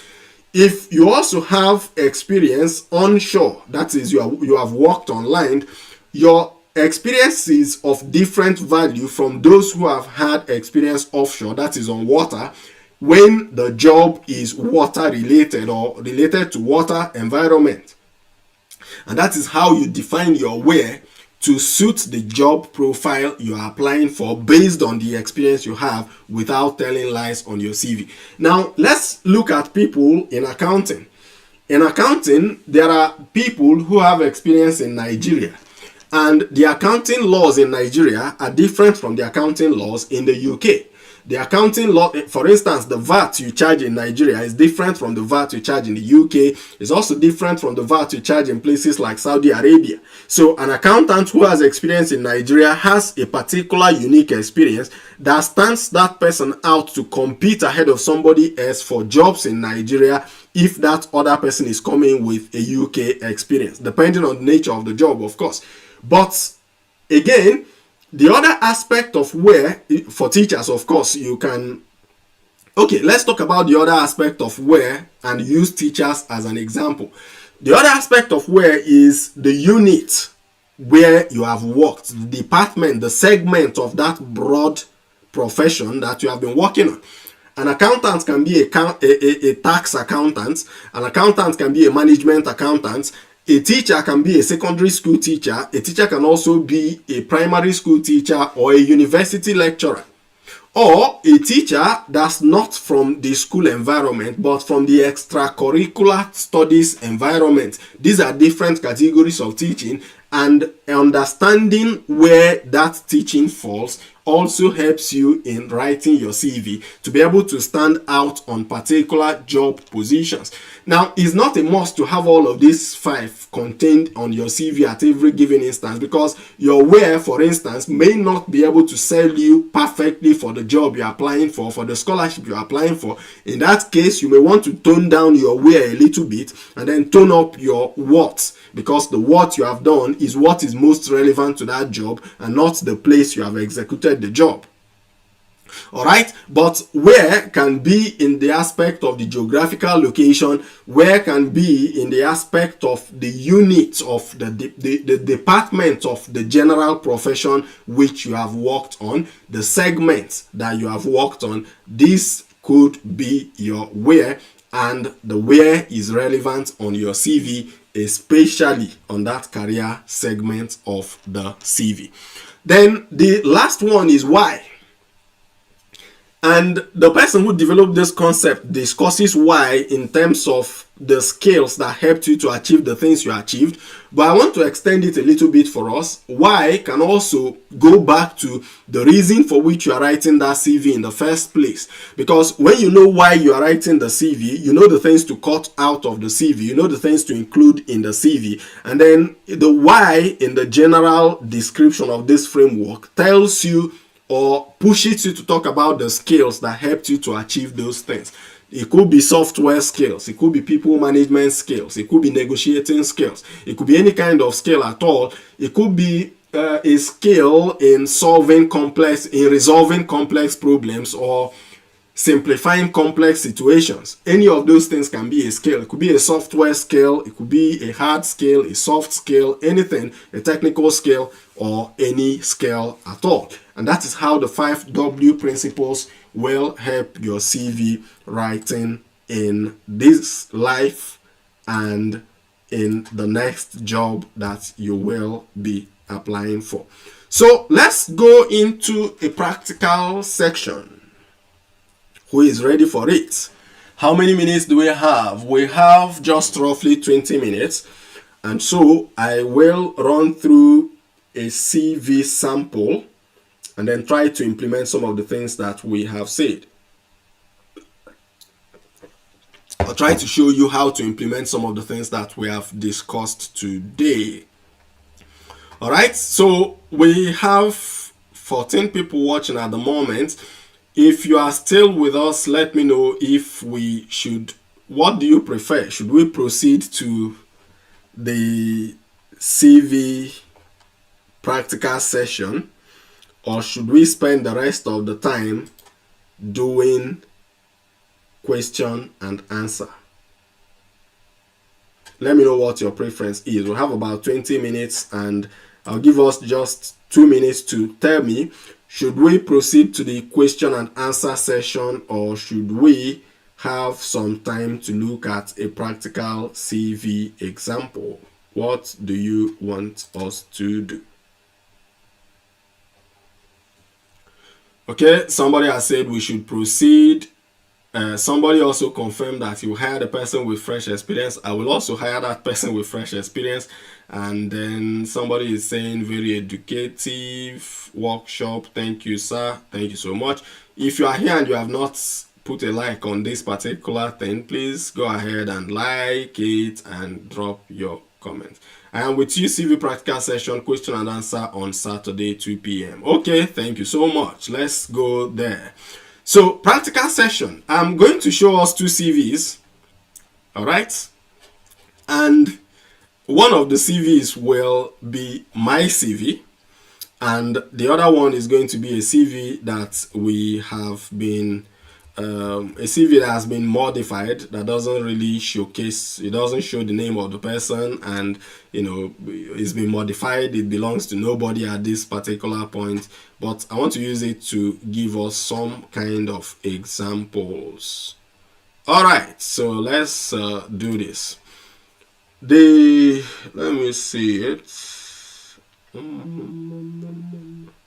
Okay, sorry, let me just pull that up. Window and oh yes, so that is, should I put it on? Okay, yeah, so let's work with it this way. All right, so what you will see now is my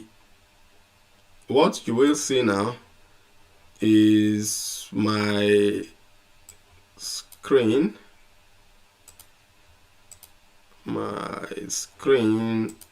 but a Microsoft Office Word screen. All right, so you'll see a Microsoft Office Word screen just now, and that will be us.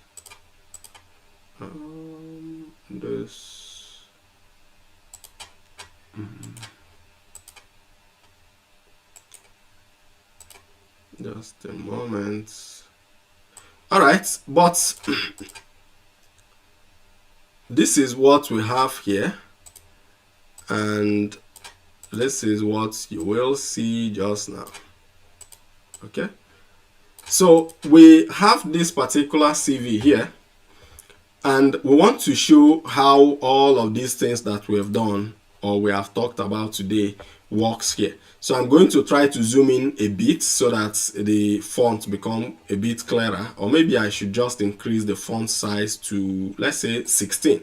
So when you're writing your CV, don't make the font size as big as this. I'm trying to achieve something with this particular one.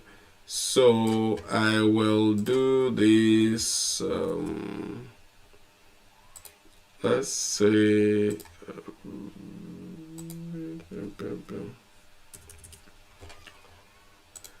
okay, so we start. Let's look at the very start of the CV. There is this particular segment that goes in as the person's contact details, or the personal details of this individual. Now, in this particular place, you don't want to start with writing, say, something like curriculum vitae and all that. Depending on space, you can just as well write your name here. Let's say Tom Jonas as the name. Everybody who comes here knows that this is a CV, because the place you are submitting it, in fact, from the way you save the name, somebody will already know that this is a CV. This is John CU, and maybe John CU CV, right? So you have that there. And that takes care of all this space. You will see how we are going to compress all of these things just now. Then you have the phone number, and that phone number goes to maybe like, very often if you are applying for a job or a position in on an international stage, please use the standard format for your country. So Nigeria would use 2348, let's say 81621039115. Let's say this is the contact phone number, and then we write the email address. You will see some people whose email addresses are like, let's say, maybe large phone at gmail.com. This is a typical example of what should never appear on anybody's CV. Writing this kind of email address, or having this kind of email address and submitting it to an employer, shows that you are completely unserious with what you are doing. This can only work if you are applying for a comedy position. But if you are applying for a job or applying for a scholarship, please, if your email is like this, or let's say something like Simi Bros, these kind of things are not standard email addresses. Or something like, which was that other one again? Maybe something like Lefty Pity, something like this. All of these unprofessional kind of things should please not be on your CV. Your CV can start with maybe your profession, but preferably have it as your name. My own CV is a combination of my own email address, rather, is a combination of my profession and my name. But it is best, even the one I have is not the perfect type of CV, the perfect type of email address. The kind of email address you would want to use is maybe like, since this is Tom Jonas, we can say tom.jonas, right? tom.jonas@gmail.com. And this takes care of that. Now, all the other things that you see in between here, if you are making an application to an international organization, all these things should not even appear here. You look at this CV at the moment, this CV has like 7 pages. But if I take this out, you see the CV reducing to something, it's gone down to 6 pages already. All right. And then this is maybe the person's address. I put address here. And then instead of also having to do all these capital letters and mixing them, this is where the formatting consistency I talked about is coming in. And then I believe that as we are looking at this, many of us are beginning to learn something and trying to apply them. So instead of having these multiple, you have capital letters somewhere, you have small letters somewhere.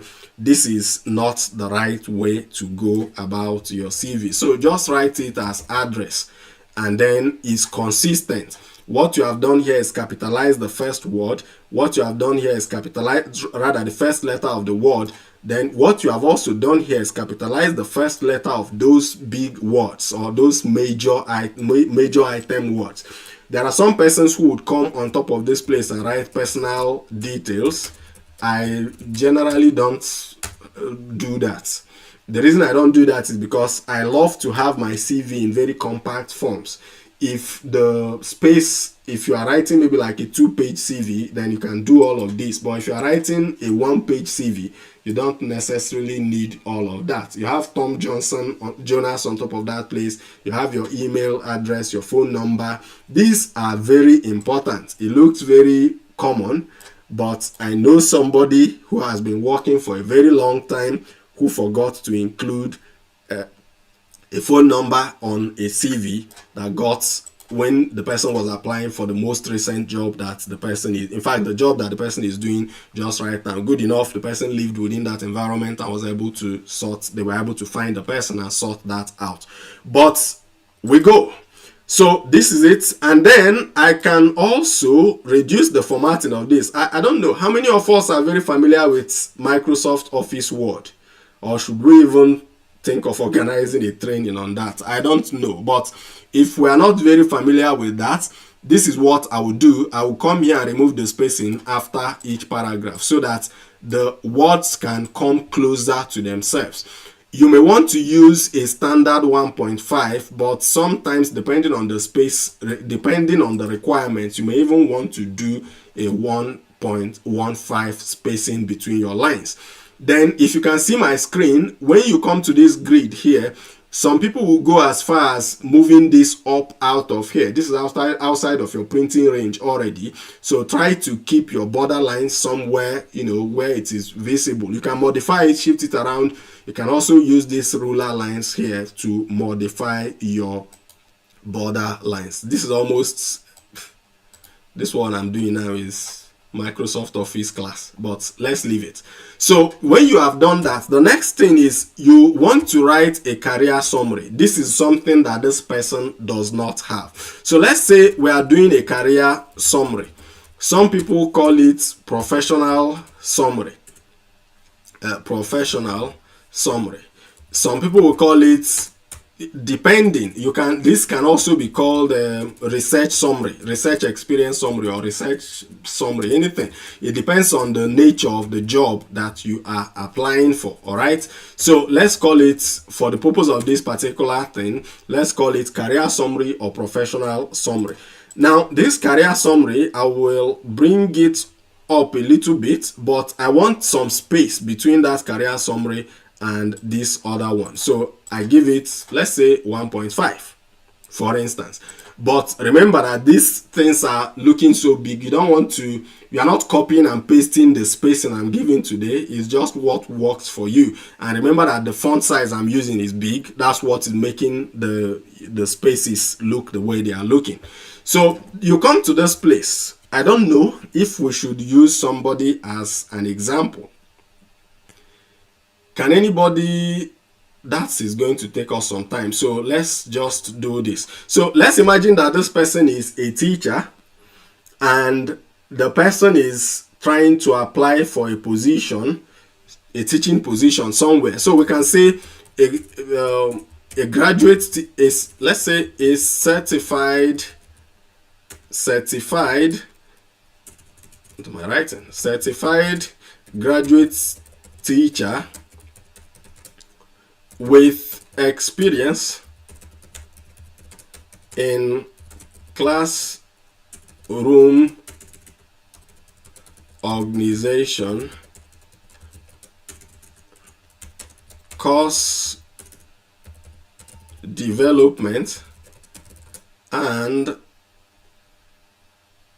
let's say course development and course, and do we say teaching or research, depending. So if this is something that is going for a research kind of job, I would say course delivery, course development, teaching and research within the university, within first, or let's say within the university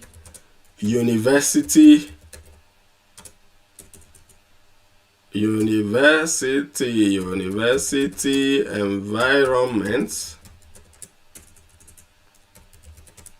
across 5 countries in West Africa.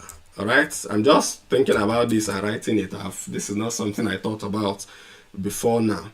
So we write this within this and this and this so we can now say now if you read through what I've written, a certified graduate teacher, this is teacher, we can say teaching assistant, a graduate teacher or graduate lecturer, since the person is in the university. So you see, I have written the first draft and then I'm walking through that draft and making improvements on it, and that's how you write.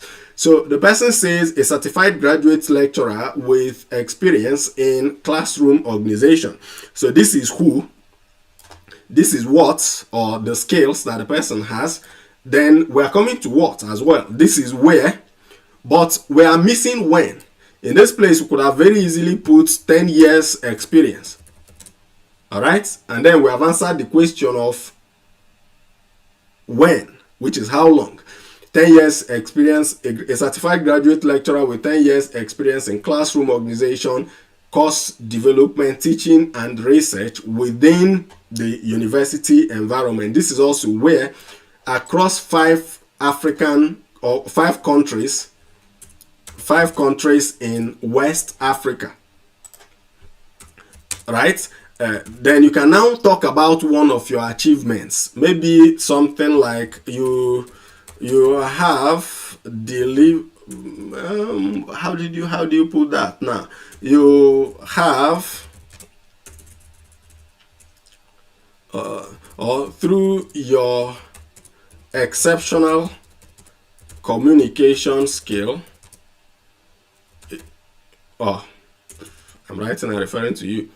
Through my exceptional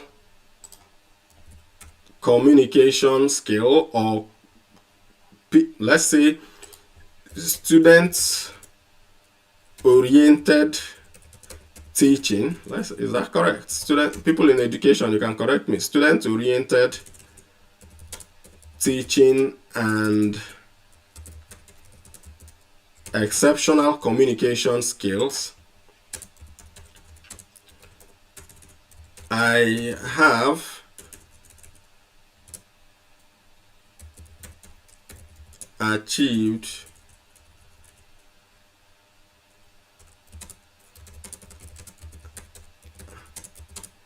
a 70% improvement, right? Improvement in student performance. In student performance in which course now? In it may be let's say nuclear physics. And then you can mention the university, the specific, maybe let's say in UNN. So 70% improvement in students in 100 level student performance. Let's say 100 level student performance in nuclear physics in UNN. All right, this is me trying to write something just off my, on the go. And the reason, what you will see in this is that there is a thought process going into what I am doing. Of course, this particular section is not going to be in bold, so I take it off the bold section, and I would prefer that this stays in the, I justify this particular section. So let's read this together, and you can suggest areas of improvement, and you can adapt this to fit into your own particular course. So I said a certified graduate lecturer with 10 years experience in classroom organization, course development, teaching, and research within the university environment across 5 countries in West Africa. Through my student-oriented teaching and exceptional communication skills, I have achieved a 70% improvement in 100 level student performance in nuclear physics. There should be performance somewhere here, but let's not spend all the time looking at that. In student performance, in physics. So if this makes some sense, and if you don't have something else, so if somebody comes to this particular CV and the person is reading, he has seen my name, he has seen my contact details, and he sees this, and let's imagine that the job I am applying for requires teaching and requires research together, and then requires a minimum of 7 years work experience within the university environment. You can see how I have captured almost every key requirement of the job into this particular career summary. All right, and then after this, the next of them will now be my work experience and all that. It could be the institutions I attended first, my education history. It could be my work experience. This will depend on the description that the job has given to me. But if I am going to write my educational institutions, please, by all means, do not use all these kind of tables. Don't use the tables to write your CV. It just doesn't, it sort of occupies some space and makes the CV not to look so good. So instead of writing a table like this, for instance, I could write something like, let's say educational history or education history. Well, let's say educational history, for instance.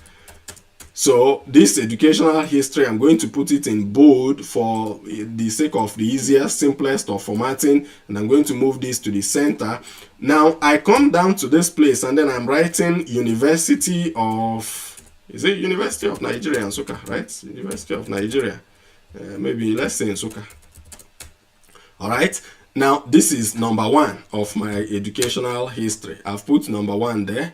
And I want to move this to this other section. So I will now include the year I graduated from the institution, and somehow, depending on the approach you are taking, you could write mechanical engineering or maybe BSc mechanical engineering. Now we are mixing different things. We are going from teacher to engineer in this particular case. On your CV, you know that you are supposed to stay consistent. Then somewhere here, I'm going to write, put maybe some space here and then write 20, let's say 2023 as the year of graduation. Some people would write 2017 to 2023. All right, but that's really not as relevant. If you have just the year of graduation there, that is good.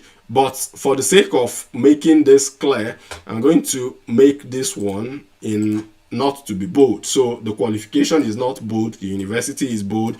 I can choose to do the university not bold and the qualification bold. But this is going to help me to put something in one single line. If I was doing a standard font size, this thing will go into one single line. Then if you don't have all the job experience and your only qualification at the moment and experience is all that you've done in the school, you can then write relevant courses. So in this relevant courses, you are now going to, maybe you can say something like projects, and relevant courses. So under this particular location, you will now include those courses that you have done, maybe like thermodynamics or calculation of, let's say calculated the, you are now writing this as your accomplishments on that job. You're not coming here to write, maybe you took, let's say you're not coming here to write took a course in physics. No, this is not the best of ways to put it. If during that course of physics you are able to design an electrical circuit or calculate, do a complex 3-phase electricity flow calculation, then you should detail that here. And that is why you need to start taking your records even as a student, because you will need to write a CV eventually, and that CV will need to have all of these details. If it is a thermodynamics project, please put it there. If you have done your, what's it called? Your graduation project, then write the topic of that graduation project and the key findings from that topic under this section. This is for somebody who does not have any work experience. You are going to repeat something like this for all the other courses, all the other studies you have done, all the other degrees that you have done, and then you now move forward. But please do not have this inside a table. Again, it's also said that when you write with a table, it is difficult for the ATS system, for the ATS systems, that's the softwares that people use to read CVs. Sometimes it's difficult for them to read through this kind of tabulated CVs. This is something I read somewhere, or I heard from somebody who is experienced with CVs more than myself. But please make it as simple, as plain, as clean as possible. Then this particular CV, you see that the work experience is somewhere very, very further down. All right. But you want to bring the work experience upwards, depending. And when you bring that work experience upwards, you try to put the relevant work experiences. So I'm going to just move this work experience upwards. And if what was relevant to me where if I was looking for a research position, I'm putting the work experience here, and like this person has done quite well, research, well, before research, you don't even really need your research interest in on your CV if you are applying for a defined role. If you are not applying for a defined role, then you have that research interest, include it inside your summary. But remember that your summary should not be more than one paragraph. It shouldn't be too long. It shouldn't be like a whole page of something, including your interest. So here you can even say applying for a teaching, for a lecturer 2 position. A lecturer 2 position. All right. So, or you can put something like interested in this particular research, that kind of thing. But don't come to your CV and create a separate section for research interest. You don't really need that. Now, this is where the problem comes. If you are writing a CV and this is your work experience, when you write this work experience, don't just come here and list the things that you have done. Please, by all means, don't, the titles of the job. In fact, if you are just, no matter who you are, don't just come here and list the title of the job. Come to this place and then write what you accomplished on the job. Let's say this was lecturer 2, Department of Physics, Lagos State Polytechnic, for instance, between 2022 till date. Then what did you do? What did you achieve on that role? That is where you begin to describe how many students did you teach, for instance, and how many lab sections did you conduct? How many lab sections did you conduct?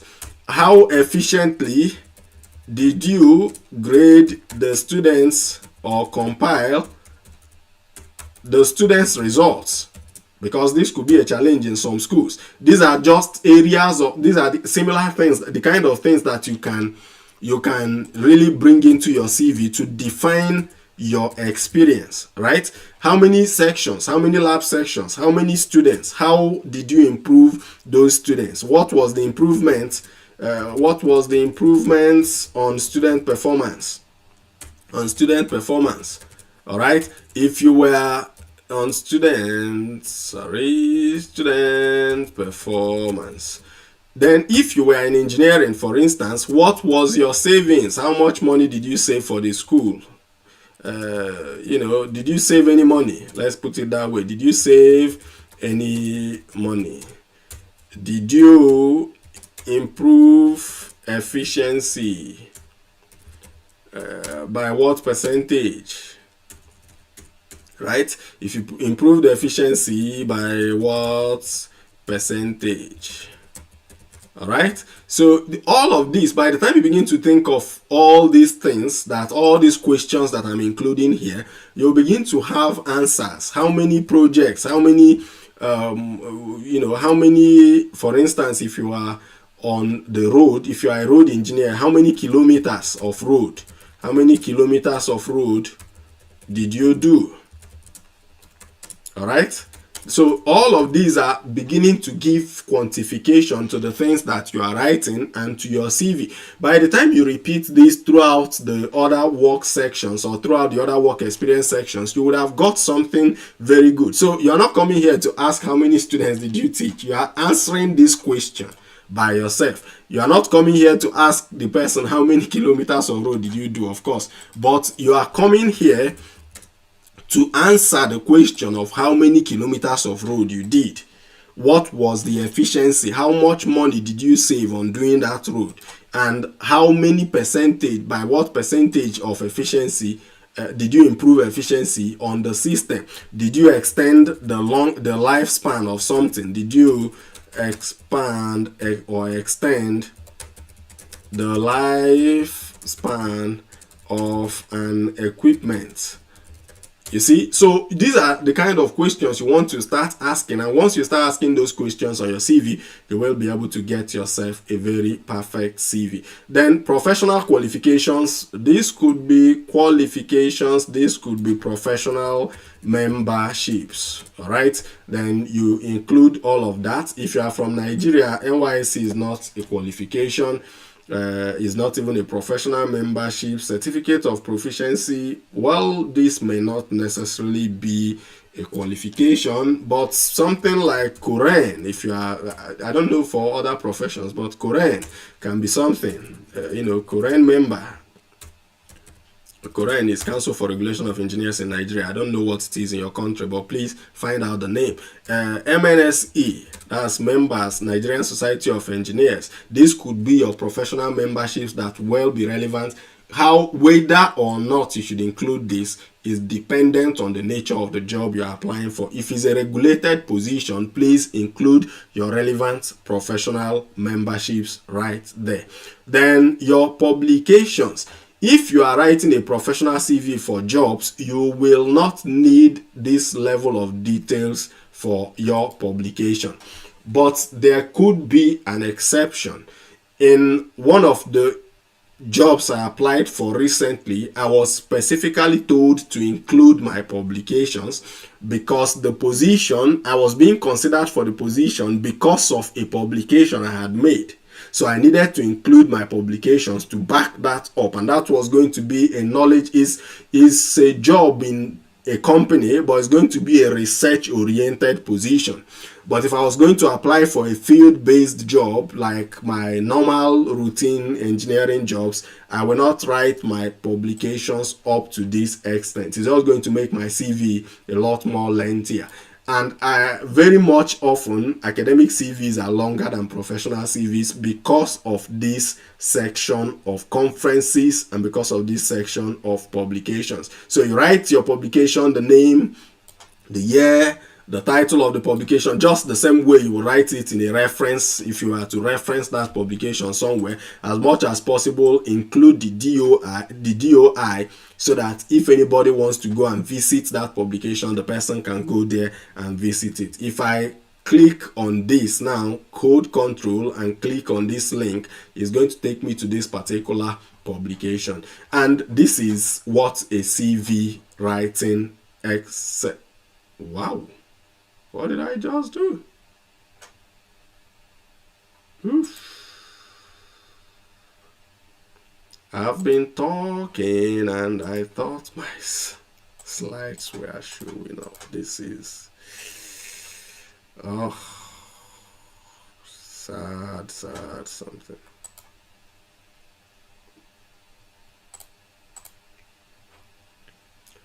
Oof. What just happened?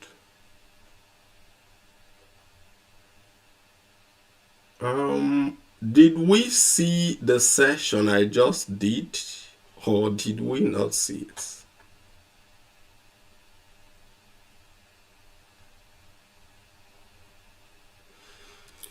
Please, can somebody confirm that you heard me and saw the CV sample I was working on? I thought I was sharing my screen. I thought I was sharing my screen. Oh my goodness. What is this? Oh! This stuff went completely blank.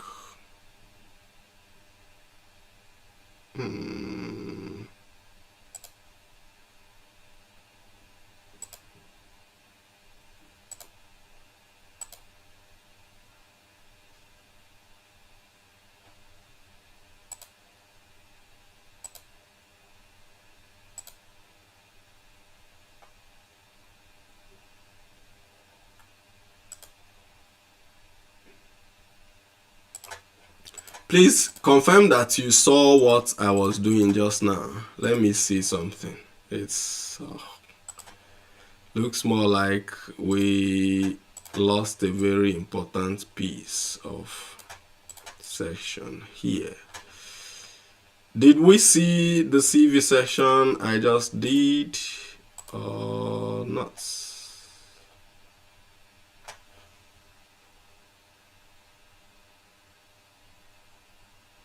Okay, thanks so much. I was I was wondering what went on because the screen was just showing me different things.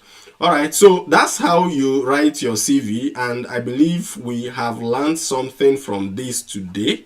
And that is how you improve your CV. Ask those questions, keep asking yourself the questions, and the more you continue to ask those questions, the better your CV will become. So the end of this is on site, and always remember that you have to take action. I love to remind us of this particular slide because if you don't take actions, nothing will happen in the real sense. And when you take actions, also remember to put your trust in God. Remember that it's not in your powers. You do not have the authorities to make these things happen for you by yourself. You have to put your trust in God. But while putting your trust in God, learn to show up, because in showing up, that's how you get 100%, 80% of success. But beyond that, I want to now mention that you need to go and apply these things that you have learned today. Don't go and sit back. People forget very easily and distractions are so many. You learn to write by writing. You could see me when I was going to do this, when I was planning this event, I did not intend to use a teacher or a lecturer to write what you saw me write today. This is something that has come from years of practice, years of writing, years of reading, and years of practice. So if you go back and start practicing on how to write CVs, then you will be able to get something really very good. We're going to look at CV, LinkedIn profile optimization, networking, how to relate with senior professionals, and all of that on Saturday by 2 to 4 p.m. You don't want to miss that. And while I have done this, I want to encourage every one of us. You see, what I'm doing is not a paid service. All right? And the reason I'm doing this is because I know there are certain kind of gaps that we have in developing countries, and I understand the realities of the developing countries, and that is why you don't see me charge you money for anything. All right, instead of charge money, I sometimes give out money from my own pocket. And to make it clear, this page, this YouTube channel is not monetized. My Facebook channel is only monetized on bonuses, and those bonuses, the highest amount of money I've made from Facebook is less than $5.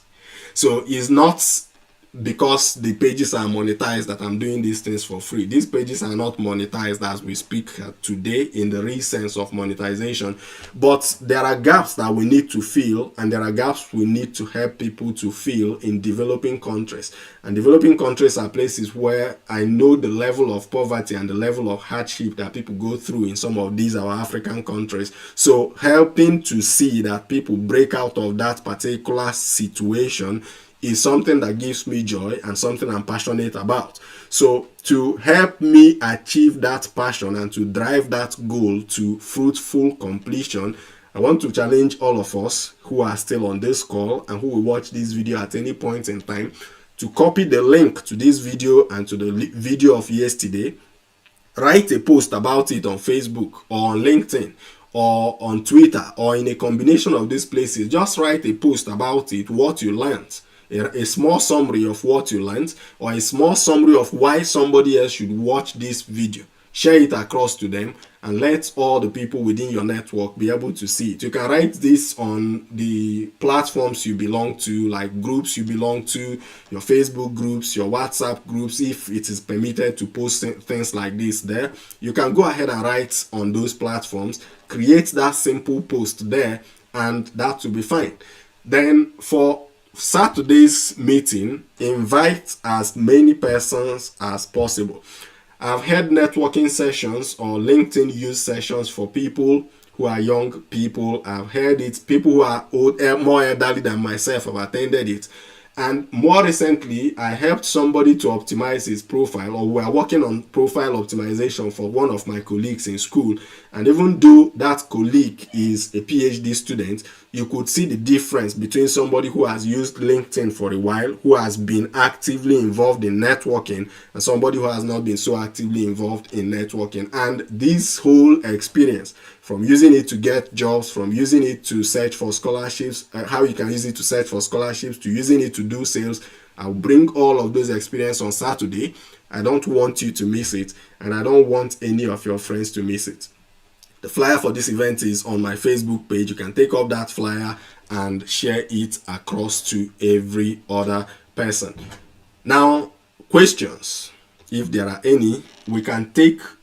We are extending to 10:30.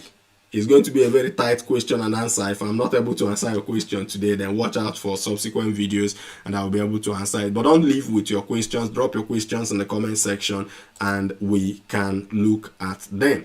For now, this was Academy of Scholarships and Transitions. My name is Chukwuemeka Augustine Okechukwu. You can find me on LinkedIn. You can find me on Facebook. You can find me on Twitter. Now, drop your questions if you have any. And if you don't have any question, just type thank you in the comment section. Alright, the CV section was visible, sir. Does being the first or second author in a publication have different chances of being selected? Well, if you are the first author in a publication, it means that you did the greater part of the work. But in most cases, but in some other cases, it doesn't really mean that you have done the greatest part of the work. It sometimes just means that two people have done an equal amount of work and one person has to be the priority because there has to be a first author in every case. But the truth is, the papers in which you are the first author carry more weight when it's ranked for you or when you are ranked against other people. So as much as possible, try to participate very actively, try to create ideas, and then don't depend completely on your colleagues to create those ideas and write. So develop your own ideas and then call the people to support that. Do it as a group. I mentioned we're going to do a series on publication, journal, paper writing. I'm still trying to design that in my head, how we're going to do it, but I know that I will not do it alone myself. I'm going to invite like 3 other persons to run that session with me so that we have a balance of engineering, we have a balance from maybe the side of, is it management or economics, and then somebody from maybe the biological sciences or medical sciences, somewhere around that kind of mix, so that you can have a good idea of how to write reviews, how to write papers in sciences, papers in the arts, papers in humanities, in management, all of those kind of things. Watch out for the details of that on our Facebook page. If you can also invite your friends to our Facebook page, we are growing, but we can grow faster than what we are doing today. Can you get a scholarship without publications? Yes, of course, you can win scholarships without publications, but if you have publications, it puts you a step ahead. It puts you a step ahead for graduates, any scholarship that is attached to research. But like we mentioned yesterday, you see that there are some scholarships that are not really attached to research. The Chevening scholarship may not need you to have does not require you to have a publication before you can win it. PTDF scholarship does not require you to have a publication at a master's degree level, but for a PhD, you need a publication. Not like you need a publication to win it, but if you have a publication, it gives you some extra points. Every graduate assistant, every graduate research assistantship position will put good value on a relevant journal publication. It is the easiest way of convincing anybody that you have research skills. Journal papers, they are the easiest way of convincing anybody that you have research skills. So if you have the capacity and the opportunity to publish journal papers, please by all means go ahead and publish them. But you can win without that. So somebody is from medical field, I can't wait for the publication sessions. That's what Tito for. I will host it. There's only one promise I've made to our platform, on this platform, that I've not kept, but I'm going to fulfill that promise after just before this year runs out. There was a promise I made to our followers from Namibia to hold I think I called it oil and gas engineering for non-engineers. It's going to be an introduction to well engineering course, but that's specifically for the people of Namibia for a reason that those who have been following us from the beginning of the year may remember. But for this publication training, we are going to do it. Just stay tuned and keep inviting your friends to the platform. Any other questions? I want to be signing out very shortly, but if your question has not been answered, please drop those questions in the comment section of this video or on our Facebook page, and kindly remember to write a post and about what you have learned or about why somebody should come and watch either this video or the video from yesterday.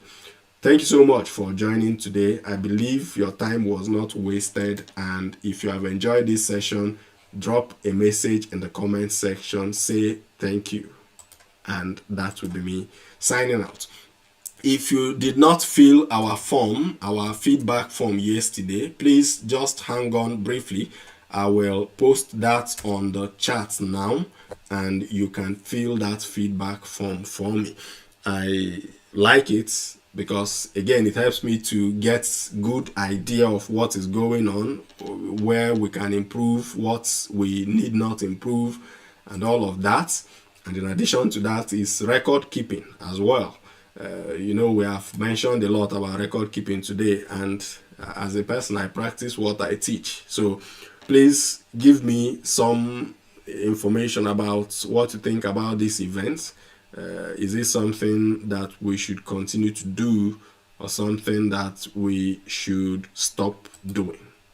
If you find it useful, please just drop a message in the comment section and help me to complete this form. This was Academy of Scholarships and Transitions, and today, you know what we looked at. Thank you so much for being a part of this, and I wish you success. Remember that success is coming, and that is our slogan for this year. We already saw it happen with some persons, and your case will not be different.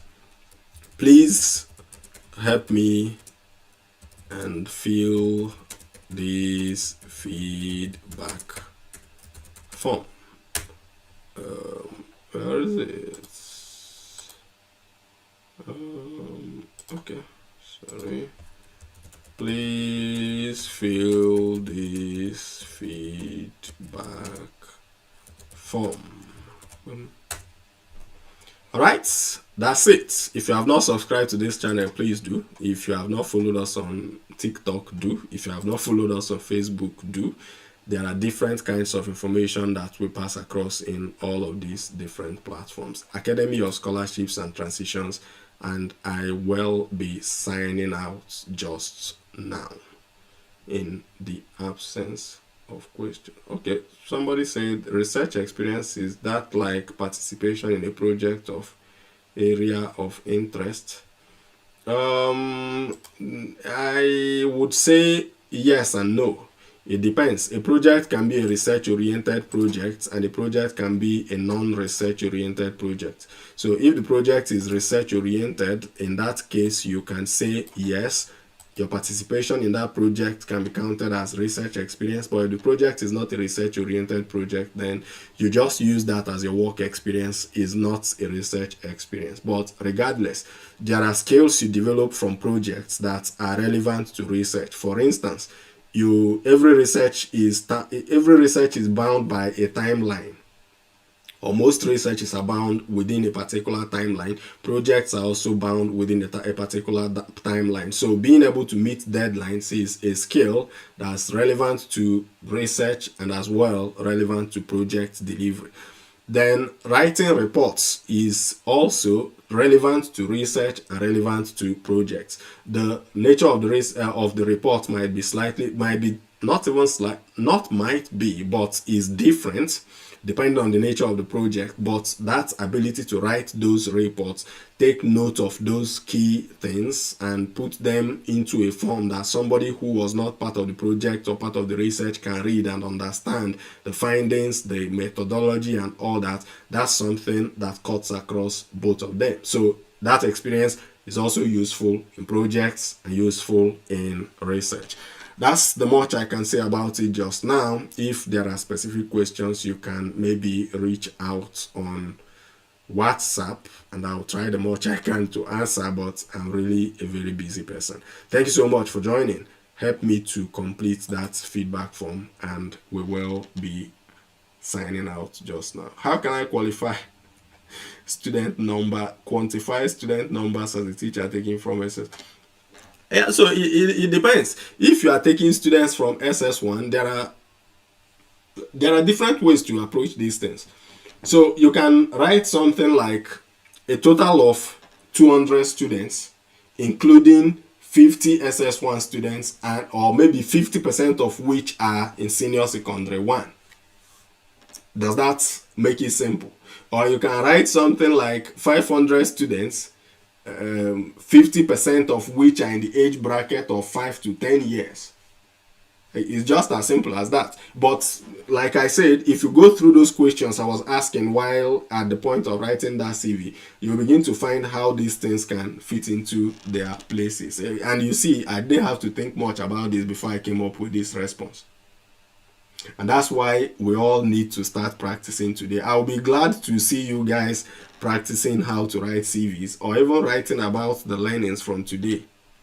Does publishing in Impact Factor journal need? Well, if you are writing any paper, as much as you can, don't publish your papers in non-indexed journals.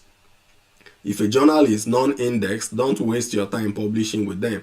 Or except if it's maybe like your school journal and people are trying to promote something and all that. But preferably, let your publications go to indexed journals. It could be Scopus, it could be anything, but let it be indexed. Because that way people can find that journal when they do a Google search. And once they're able to find it, you begin to grow your reputation and grow your references. All right. Any other thing? I can't see any other questions, and I want to run away from the live session already. Thank you so much for joining. Thank you so much for joining, and please go ahead and spread the message. Let us hit bigger numbers and let more people benefit from this opportunity. Academy of Scholarships and Transitions. This is Chukwuemeka Augustine Okechukwu signing out this evening. Good night and have a very wonderful rest. And then see you on our Facebook page where we continue to post scholarships.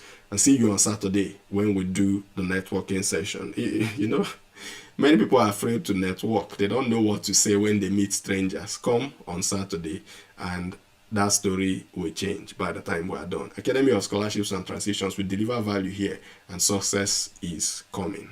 You will be one of those who succeed. Bye-bye for now, and see you again soon.